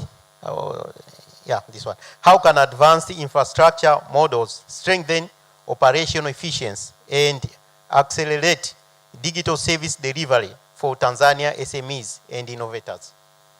Speaking of infrastructure advanced models, it means that we're speaking about the smart networks, the infrastructure which is in real monitoring, the infrastructure which is stable, reliable, scalable. So by having that, it means that we have minimal downtimes, we have minimal outages, we have faster communication and delivering of solution to the customers. And once we have smarter or scalable and reliable connection, it means businesses processing for automations also be there, which increases the productivity as well as services of the businesses. So in terms of advanced infrastructure models, how it can impact the service delivery and performance, I can say it in that way. Thank you. Thank you for your good insights. And the last one is, as the demand for high capacity connectivity rises across fintech, creative industries, and logistics, what investment and technology decisions should Tanzania prioritize to position its infrastructure as a strategic economic enabler for Vision 2050? Okay. The priorities, technological and other area priorities in order to achieve the 2050 goals, I can say the first focus, which is critical, is the expansion of our infrastructure. Expansion of our infrastructure and the national backbone, as well as for the last mile connectivity. So we should really focus in making sure that we have expanded fully to ensure that no one is left behind, because currently, as we are speaking, there is a portion of population which is still not covered. So these people lack access to digital education. These people lack access to digital opportunities in terms of economic opportunity to trade, but also these people lack access to government services and everything. So we cannot afford to achieve the 2050 vision if our infrastructure is not yet fully covered, and we cannot unlock the full potential of this digital economy. Another priorities should be on the adoption of mixed approach technologies. Let's not too much rely on fibers and towers. Let's collaborate with private sector, with investors and other stakeholders to ensure that we bring what is successful for us so as we achieve the 2050 goals. Another priorities should be on the addressing the digital literacy issue. We still have people here in Tanzania who do not understand about any digital services. So innovators, SMEs, startups and businesses deliver digital solutions which will improve the economic of everyone, and still we have people who do not know how to Google, who do not know how to do that. So we cannot achieve these digital economy agendas if we are still having very large number of people with digital literacy. So let's invest a lot into addressing these issues through the capacity buildings, through reviewing curriculums for the schools, as well as trainings and other programs to citizens, entrepreneurs, innovators, and SMEs. Thank you. Oh, thank you. So, in your response to the 3 questions, I think I heard from the 2 questions you just discussed. Let us not rely on towers and fiber. Let us look on other technologies like the orbital satellites and so on. I'm just wondering, why that? Is it like the fiber have been overutilized, or it can't carry the traffic, or is it a bit more expensive? I mean, why that? As how a presenter presented here, one of the example was 19 projects and we utilized 2,000 plus towers. That is too much. When we rely into white spaces technology, white space technology or low orbit satellites, we will not use all those towers. So we will save. But also, when you use, as government, when you use too much investment into this infrastructure,